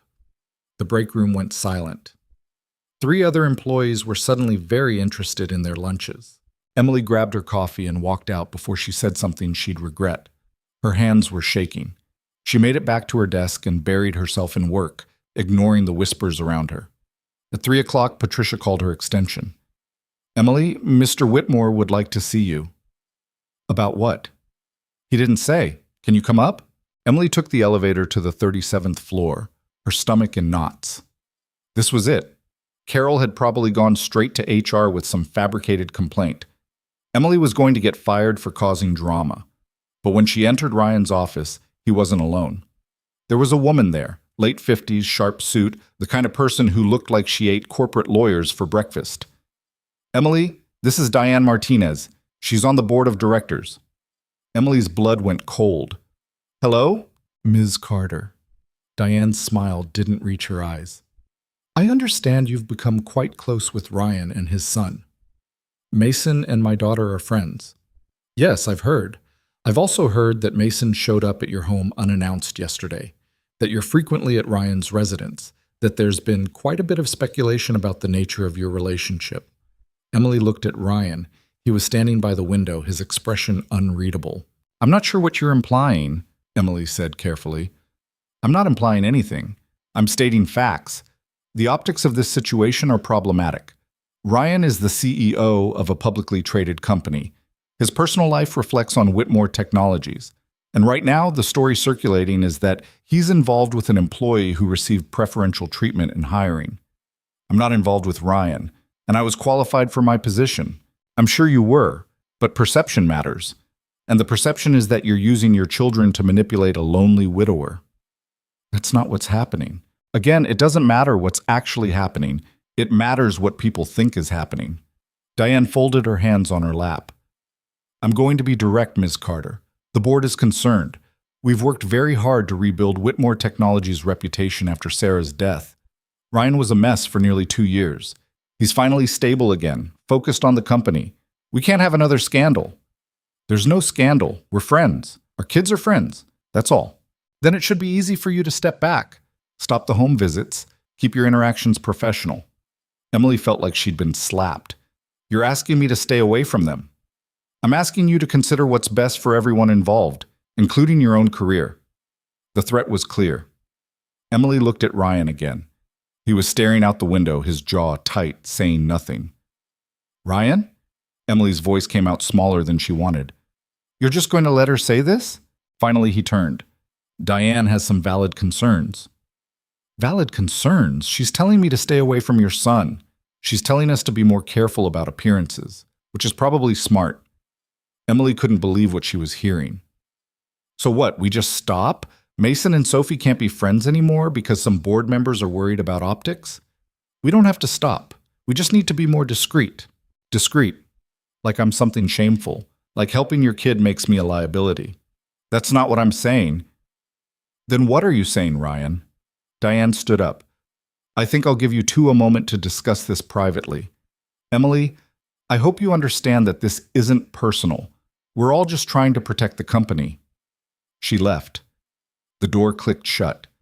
Emily and Ryan stood in his enormous office, the silence heavy between them. You agree with her, Emily said. About me being a problem. I think she makes some good points about perception. So I'm a PR issue now. That's what this is. Emily, no, I get it. I really do. You're a billionaire. I'm nobody. The fact that we're even in each other's lives is weird. Of course people are going to talk. Of course your board is going to have opinions. It's not about you being nobody. Then what is it about? Because from where I'm standing, it looks like you're choosing your company over your kid. Again. Ryan's face hardened. That's not fair. Isn't it? Mason ran away yesterday because he's lonely.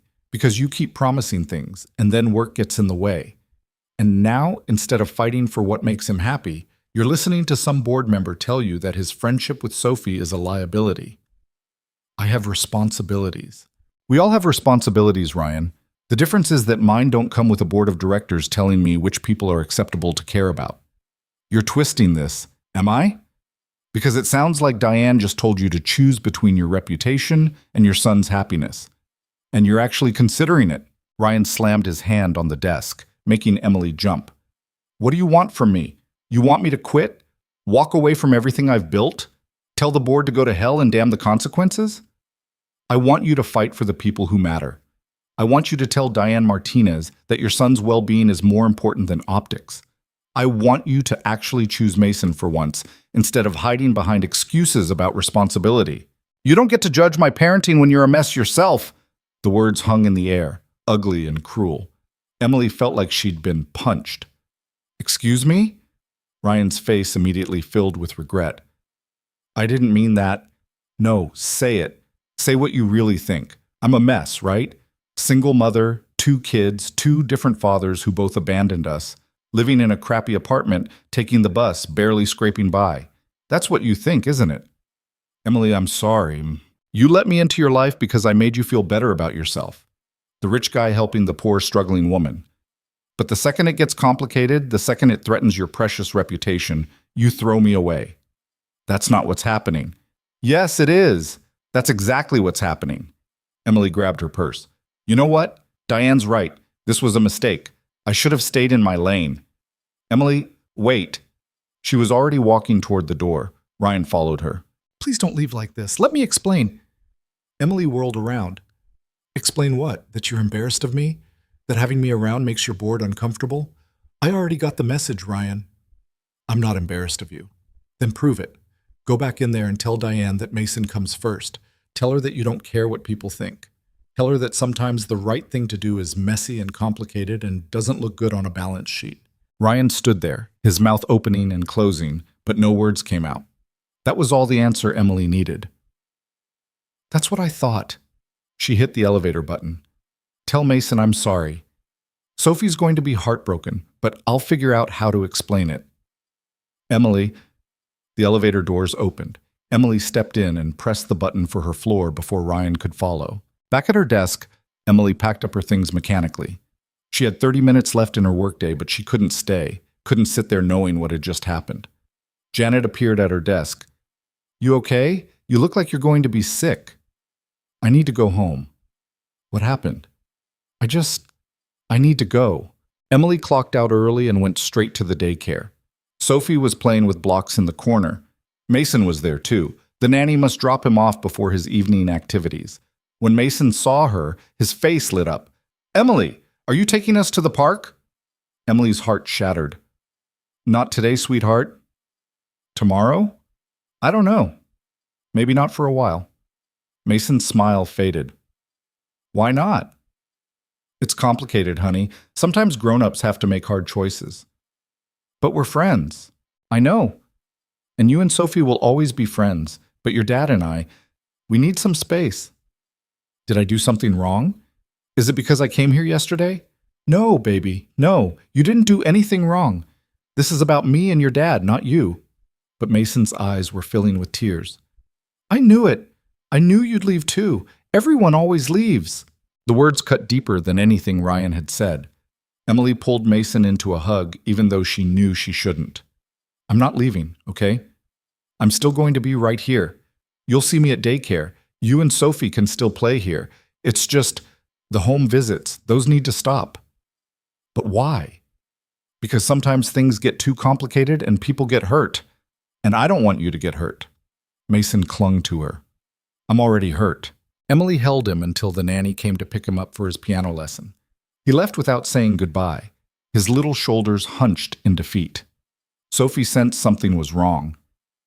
On the bus ride home, she asked 3 times if they were going to see Mason this weekend. Each time, Emily deflected. At home, while making dinner, Sophie said, Mason's my best friend. I know, baby. Are we not friends with him anymore? Emily set down the spoon she'd been using to stir pasta sauce. We're still friends, but sometimes friendships change.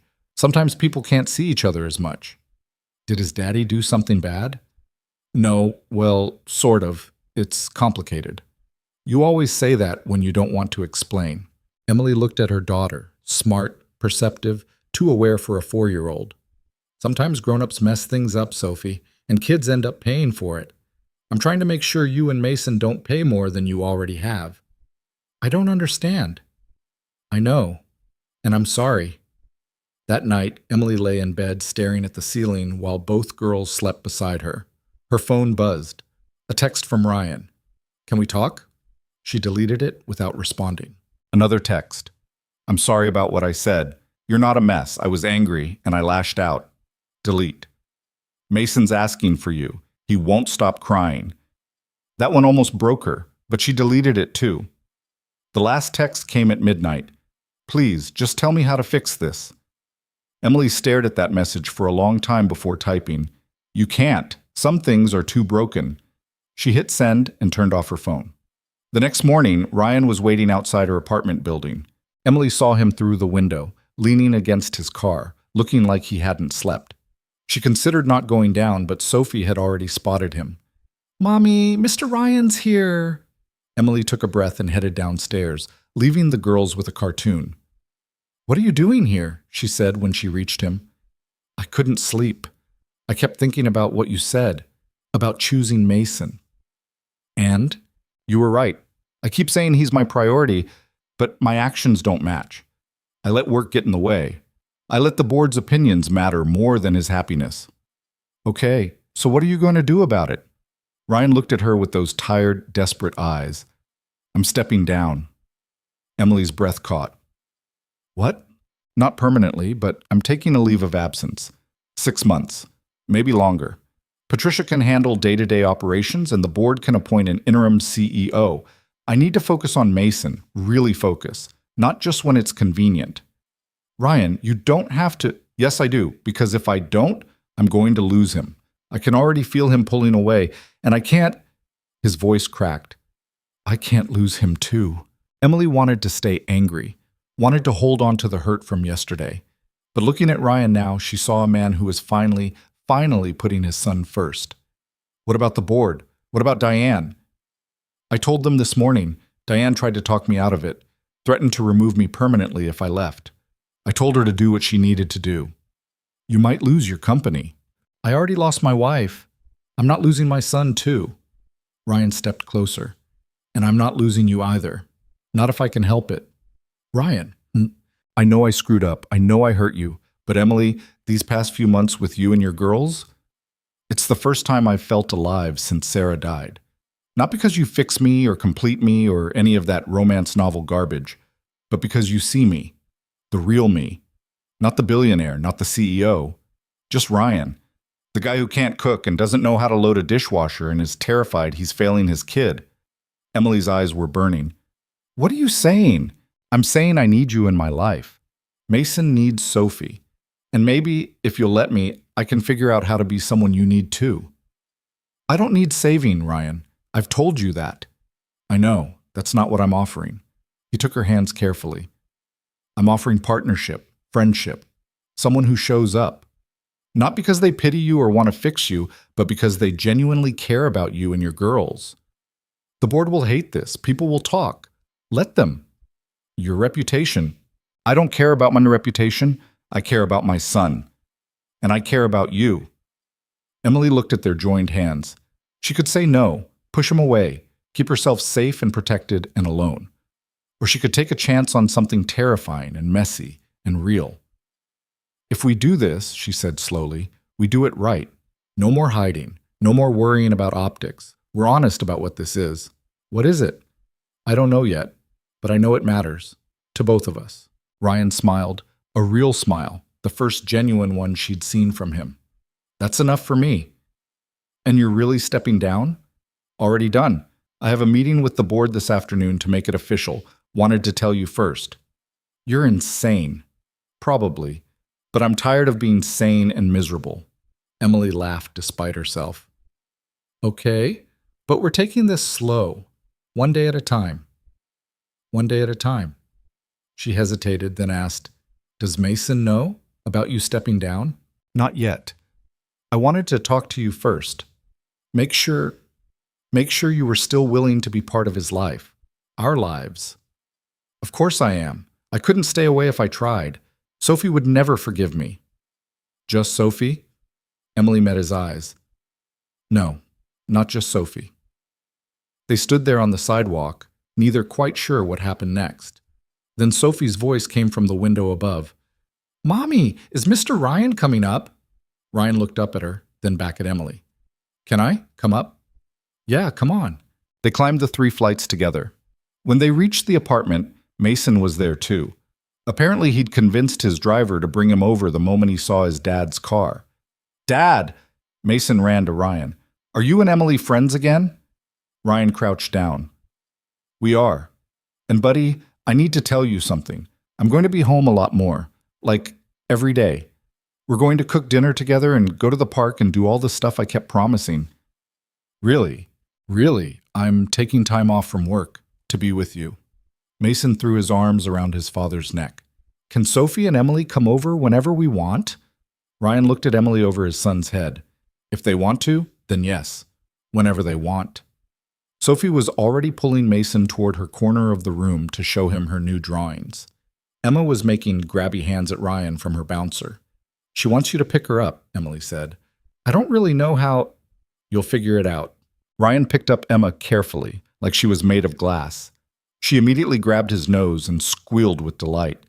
Emily watched this man who'd had everything and lost it, and was slowly, messily building something new, and felt something shift inside her chest. It wasn't love. Not yet. But it was the beginning of something that might become love, given time. And for now, that was enough. Ryan's first week of leave was a disaster. He woke up Monday morning with no meetings to attend, no emails demanding immediate attention, no reason to put on a suit. Mason was already awake, standing by the bed, staring at him like he'd sprouted a second head. "Why are you still here?" Mason asked. "I told you, buddy, I'm home now. We're going to spend time together." "But it's Monday. You're always gone on Monday." "Not anymore." Mason's face cycled through confusion, suspicion, and finally cautious hope. "What are we going to do?" Ryan had no idea. "What do you want to do?" "I don't know. What do you want to do?" They stared at each other, two people who lived in the same house but had become strangers. Finally, Ryan said, "How about breakfast? We could make pancakes." "You don't know how to make pancakes." "Then you can teach me." They went downstairs. The kitchen felt enormous and intimidating without Mrs. Chen there preparing everything. Ryan found a box of pancake mix in the pantry and read the instructions 3 times. "It says we need eggs and milk," he told Mason. "I know. I can crack eggs. Emily taught me." Something in Ryan's chest loosened at the casual way Mason said Emily's name, like she was part of their lives now, woven into the everyday moments. Mason cracked 4 eggs into a bowl, getting shell in 2 of them. Ryan fished the shells out while his son poured milk, spilling half of it on the counter. They mixed it together, the batter lumpy and too thick. "I think we messed it up," Mason said. "Probably, but let's cook it anyway." The first pancake burned. The second one was raw in the middle. The third one almost worked, except it was shaped like a blob instead of a circle. By the 4th attempt, they had something resembling an actual pancake. Mason took a bite and made a face. "It's kind of bad." "Yeah, it really is." "Can we have cereal instead?" "Absolutely." They ate cereal at the kitchen island, the failed pancakes piled on a plate between them, like evidence of their incompetence. Mason kept sneaking glances at his father like he expected Ryan to disappear. "I'm really staying," Ryan said. "I know it's weird, but I'm here." "For how long?" "As long as you need me to be." "What if I need you forever?" Ryan's throat went tight. "Then forever it is." That afternoon, Ryan texted Emily. "I burned pancakes and my son thinks I'm an alien. This is harder than running a company." She responded, "Welcome to parenting. At least the pancakes can't fire you." "Can I call you?" "I'm at work." "Tonight then?" "Okay." When Emily called that evening, Ryan was sitting in Mason's room while his son did homework. The math problems were first grade level, but they'd been arguing about them for 20 minutes. "He won't show his work," Ryan said into the phone, moving to the hallway. "He just writes down answers." "Does he get them right?" "That's not the point. The teacher wants to see the process." "Then help him write it down." "I tried. He said it's stupid because he already knows the answer." Emily laughed. "He's not wrong, but yeah, he still has to do it. Want me to talk to him?" "Would you?" Ryan handed the phone to Mason. 5 minutes later, his son was showing his work on every problem without complaint. "What did she say to you?" Ryan asked after hanging up. "That sometimes we have to do stupid stuff to make teachers happy, and that if I finish my homework fast, maybe she'll bring Sophie over tomorrow after work." "That's manipulation." "That's parenting," Mason said, echoing Emily's earlier words. Ryan called her back after Mason was in bed. "Thank you for that. I was about to lose my mind. First grade math homework is designed to break parents. It's a conspiracy." "How do you do this every day? Work and kids and homework and just all of it?" "I don't have a choice. You do it because you have to." "I chose to do this. Took a leave of absence so I could be present, and I'm already failing." "You're not failing. You made terrible pancakes on your first day. That's not failure. That's learning." Ryan walked to the window of his study, looking out over the dark grounds. "The board officially voted me out today. Diane called to tell me personally. They're appointing Gerald Hutchins as interim CEO. He's probably going to run the company into the ground." "Are you okay?" "I don't know. I thought I'd be angrier, but mostly I just feel relieved. Is that crazy?" "No. It means you made the right choice." "Did I?"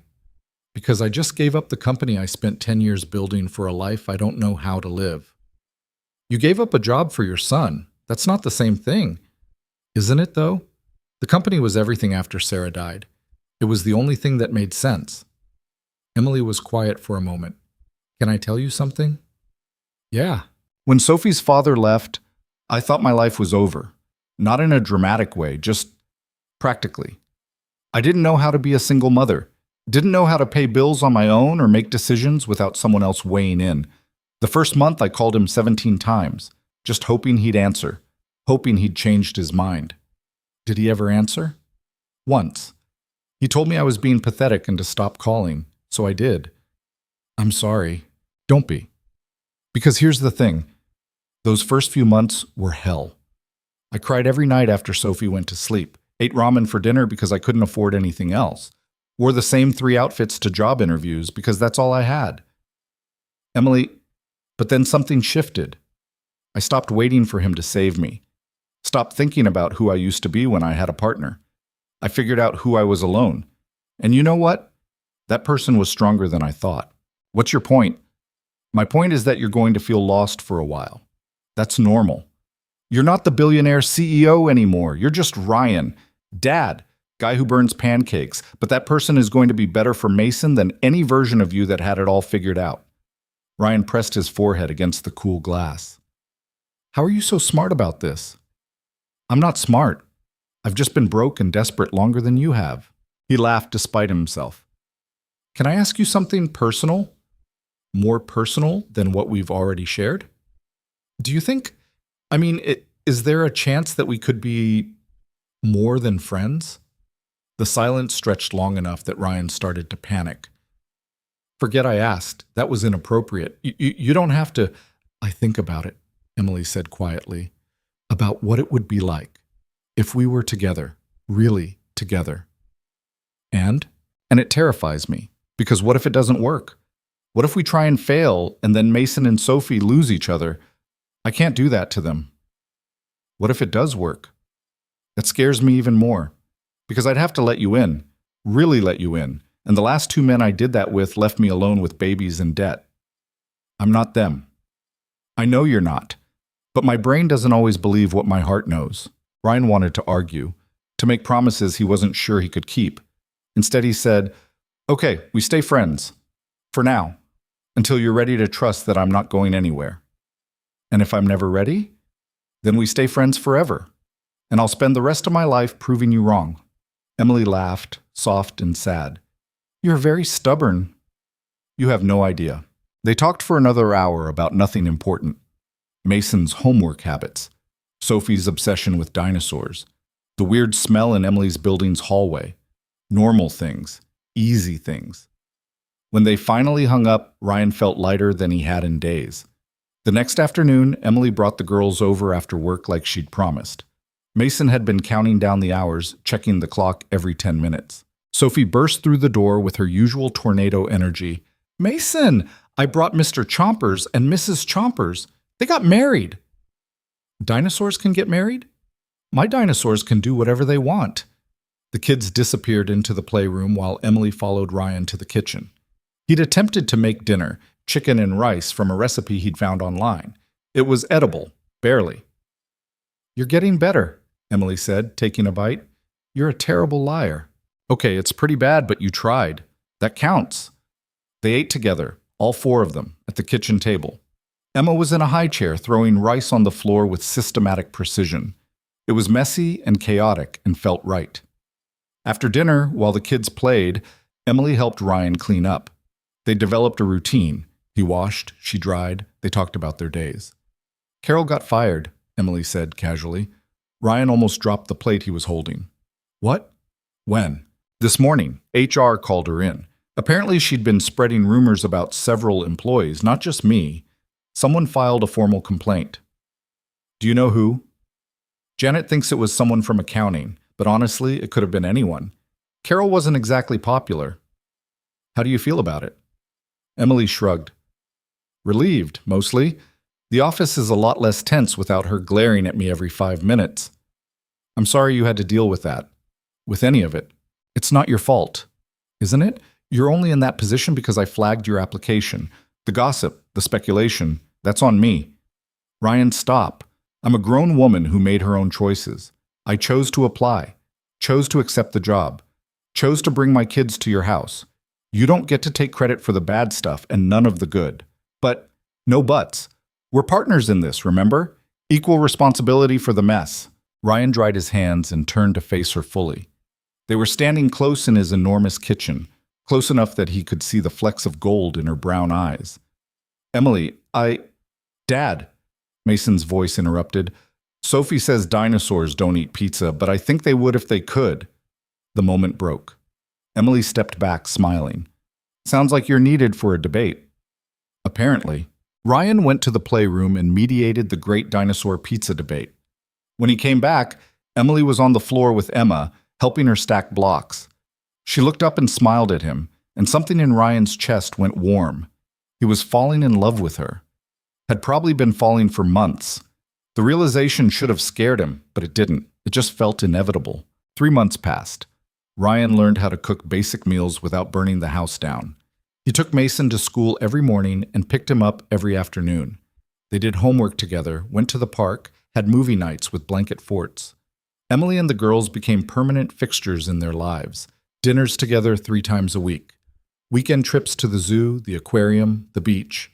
Sophie's 5th birthday party in Ryan's backyard with a bouncy castle and too much cake. The board offered Ryan his position back twice. Both times he said no. Gerald's running the company into the ground, Patricia told him during one of their weekly check-ins. The acquisition fell through. Stock prices are down 15%. Investors are getting nervous. Then they should find a better interim CEO. They want you back, Ryan. I'm not ready. When will you be ready? Ryan looked at where Mason was teaching Sophie how to play chess in the living room. His son was laughing, actually laughing, at something Sophie said. Maybe never, Ryan said. And I'm okay with that. He wasn't lying. For the first time in his adult life, the company wasn't the most important thing. Mason was happy. Ryan was present. That mattered more than stock prices or investor relations. But money was getting tight. Not desperately tight. Ryan had enough saved to live comfortably for years. But he wasn't bringing in income and the bills kept coming. One night, after the kids were asleep, Emily found him in the study going over finances. You okay? She asked from the doorway. Yeah, just reviewing some numbers. She came in and looked at the spreadsheet on his screen. That's a lot of red. It's fine. I've got savings. But you're worried. A little. I've never not worked before. It feels weird not contributing. Emily sat on the edge of his desk. You know what you should do? What? Start something new. Something that actually matters to you. Like what? I don't know. What did you care about before you cared about making money? Ryan had to think about that. I wanted to make things easier for people. Technology that actually helped instead of just existing to generate profit. So do that. It's not that simple. Why not? You've got a time. You've got expertise. You've got connections even if you're not actively using them. Emily leaned forward. Ryan, you stepped away from the company to be a better father. You've done that. But you're also a person with skills and passions. You can be both. What if I fail? Then you fail, and you try again. That's how it works. Ryan pulled her closer until she was standing between his knees. How are you always right about everything? I'm not. I just have more practice being wrong. He kissed her then, soft and careful, giving her time to pull away. She didn't. Instead, she kissed him back, her hands coming up to frame his face. When they broke apart, Emily was smiling. Took you long enough. I was trying to be respectful, give you space. I appreciate that, but I'm done being scared. Yeah? Yeah? They told the kids the next weekend. Mason and Sophie were playing with Emma when Ryan and Emily called them over. We need to talk to you about something, Emily started. Sophie's eyes went wide. Are you getting married? What? No, not yet. We're not... Emily looked at Ryan, flustered. He took her hand. Your mom and I are dating. That means we're going to spend more time together, as a couple. Is that okay with you guys? Mason looked at Sophie. Sophie looked at Mason. Then they both burst out laughing. We already knew that, Sophie said. You did? You kiss when you think we're not looking, Mason added matter-of-factly.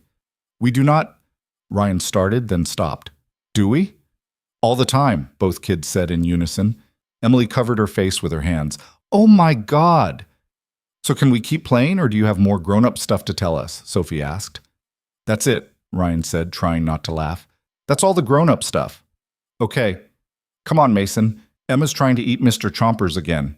The kids ran off. Emily and Ryan looked at each other and started laughing. Well, that went well, Emily said. Better than I expected. They're smarter than we give them credit for. Clearly. 6 months after Ryan stepped down, he launched a nonprofit foundation. The focus was on supporting single parents, emergency childcare, job placement assistance, financial literacy courses, housing support. Everything Emily had needed when she was struggling and nobody offered. Emily helped him design the programs. She knew firsthand what worked and what didn't, what actually helped versus what looked good on paper but failed in practice. They hired small at first, just 5 employees working out of a rented office space, but word spread. Within 3 months, they were helping 50 families. Within 6 months, 200. The local news picked up the story. Then the national outlets. Billionaire trades corner office for community impact. The articles were mostly positive, though some questioned whether it was sustainable. Ryan didn't care about sustainability in the traditional sense. If the foundation helped even one family avoid what Emily had gone through, it was worth it. 1 year after they'd met in the supermarket, Ryan took Emily and the kids back to that same Shaw's. It was a Saturday afternoon, the store half empty, just like before. They walked the aisles together, the kids running ahead to look at toys. Emily grabbed groceries, real groceries now, not the bare minimum she could afford. Ryan pushed the cart. In aisle 7 near the baby formula, they saw her. Young woman, maybe 25, with an infant in one arm and a toddler clinging to her leg. She was staring at the formula prices like they were written in a foreign language. Emily stopped. Ryan stopped beside her. Should we? Emily asked quietly. I think we should. They approached carefully. The woman looked up, defensive and exhausted. Excuse me, Emily said. I don't mean to intrude, but I've been where you are and someone helped me once. Can we help you? The woman's eyes filled with tears. I can't afford all of this. My card's almost maxed out and my baby needs formula, and I don't know what to do. What's your name? Ryan asked. Jessica. Jessica, I'm Ryan, and this is Emily. We run a foundation that helps single parents. Here's what we're going to do. We're going to buy your groceries today. All of them. Get whatever you need. I can't accept. Yes, you can, Emily said firmly. And then you're going to take our card. The foundation can help with childcare, job placement, emergency funds, whatever you need to get stable. Jessica was crying openly now. Why would you do this? Emily looked at Ryan, then back at Jessica. Because someone did it for me, and now it's my turn to pay it forward. They filled Jessica's cart. Formula, diapers, food, necessities. At the checkout, Ryan paid without blinking.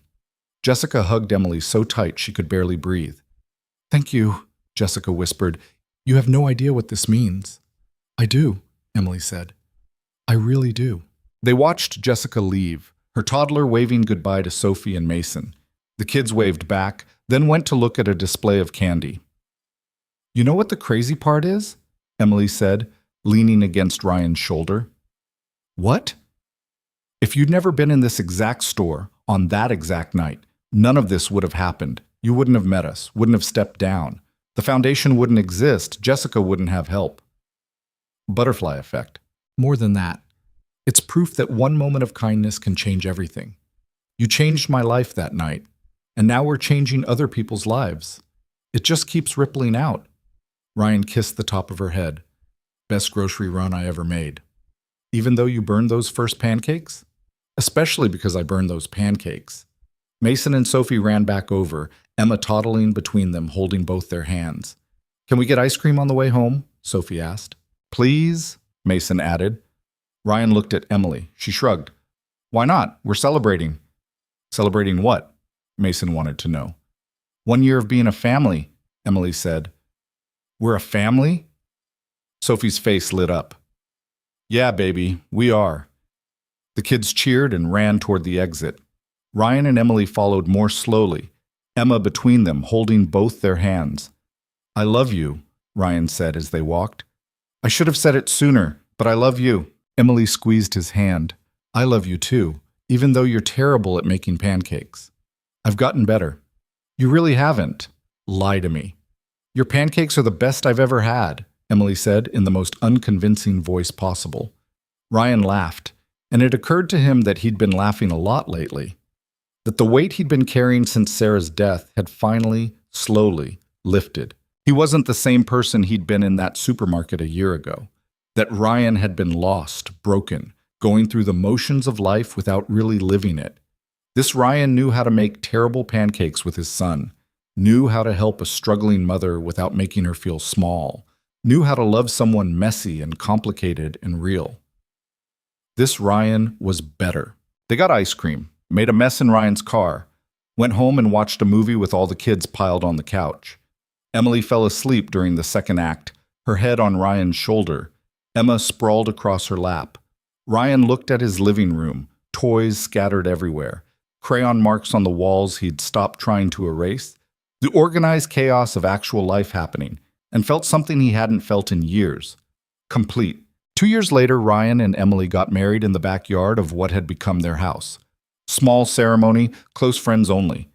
Mason was the best man. Sophie and Emma were flower girls who mostly just threw petals at each other. Janet from accounting caught the bouquet and immediately tried to give it back. The foundation staff all attended, along with Patricia, who cried through the entire ceremony. Diane Martinez was not invited. Ryan's vows made everyone cry. I thought I knew what love was, what family meant, what mattered. Then I met a woman in a supermarket who was trying to buy formula with a card that wouldn't work. And she taught me that the best things in life can't be bought or controlled or planned. They just happen when you're brave enough to show up and help and stay. Emily's vows were simpler. You showed me that some people actually keep their promises, that there are men who stay when things get hard, that money can't buy happiness, but it can buy a lot of formula, and sometimes that's exactly what someone needs. I love you for seeing me when I was invisible, for fighting for us even when it was complicated, for burning pancakes every single Saturday morning because you refused to admit you're bad at it. The crowd laughed. Ryan grinned. They kissed. The kids cheered. Emma threw more petals. At the reception, Jessica, the woman from the supermarket a year ago, came up to them. She'd found steady work through the foundation and was doing better. I wanted you to know, she said, holding her now toddler on her hip. I'm going back to school. Nursing program. The foundation's childcare program made it possible. That's amazing, Emily said, hugging her. And I've been volunteering. At the foundation, helping other mothers, paying it forward like you said. You don't have to do that, Ryan started. I want to. You gave me more than money. You gave me hope. Let me give that to someone else. After she walked away, Emily turned to Ryan. You know what we're creating, right? Not just a foundation, a whole network of people helping people. It's going to be bigger than either of us. Good. That's exactly what it should be. Mason and Sophie ran up, covered in frosting from the cake they'd definitely eaten too much of. Can we go home yet? Mason asked. My stomach hurts. That's what happens when you eat half a cake, Ryan said. Sophie ate more than me. Did not. Did too. Emily and Ryan exchanged a look.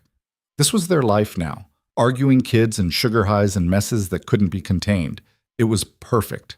Late that night, after the guests left and the kids were finally asleep, Ryan and Emily stood in the backyard where they'd gotten married. The rental company had left up the lights, and they twinkled in the darkness. I keep thinking about that night, Emily said. The supermarket. How close I came to not being in that store at that exact time. My bus was running late. I almost went to a different store. So many tiny things that could have changed everything. But they didn't. No, they didn't. She leaned into him. You know what I think about most, though? What? That you didn't have to help me. You could have walked past like everyone else did. You were tired and grieving, and you had your own problems, but you stopped. I had to. Something about you, about seeing you struggling, I couldn't not help. That's the thing about kindness, Emily said softly. It costs so little, but it changes so much. You changed my life by paying for groceries. Now we're changing hundreds of lives, and those people will change others. It just keeps going. Ripples, Ryan said. Exactly, ripples. They stood there in the dark, lights twinkling overhead. and thought about all the lives connected to that one moment. The struggling mother in a supermarket, the lonely billionaire who stopped to help, the children who became friends, the foundation that grew from understanding what real need looked like, the ripples spreading outward, touching people they'd never meet, creating change they'd never see. That was the real inheritance, Ryan thought. Not the money or the company or the mansion, but the proof that showing up mattered, that seeing people mattered, that sometimes the bravest thing you could do was offer help to a stranger who had every reason not to trust you. Ready to go inside? Emily asked. Yeah, let's go home. Home. Not his house or her apartment or some combined version of their separate lives. Just home. Where their kids slept and their life together was waiting. They walked inside together, turning off lights as they went. Tomorrow they'd clean up the mess from the wedding. Tomorrow they'd start their lives as a married couple. Tomorrow there'd be burned pancakes and homework battles and a foundation to run. But tonight, they were just two people who'd found each other in the most unlikely place against all odds and built something real. And that was enough, more than enough. It was everything. 15 years later, Ryan stood in a supermarket with his kids, all of them now, including the son he and Emily had together, and the daughter they'd adopted through the foster system. They were buying supplies for the foundation's annual gala when Mason, now 21 and home from college, nudged him. Dad, look! A young mother was at the register, her card declining, a baby crying in her arms. Ryan watched Mason walk over without hesitation, watched his son talk to the woman, offer to pay, hand her a foundation card. Easy and natural, like it was the most obvious thing in the world. Sophie joined him, then their younger siblings. All of them helping, all of them kind. Emily appeared at Ryan's elbow. You see that? I see it. We did good, didn't we? Yeah, we really did. They watched their children help a stranger, continuing a cycle that started in this exact store 17 years ago. The ripples still spreading, still touching lives, still proving that one act of kindness could change everything. Ryan took Emily's hand and smiled. Some investments paid dividends forever. This one definitely had.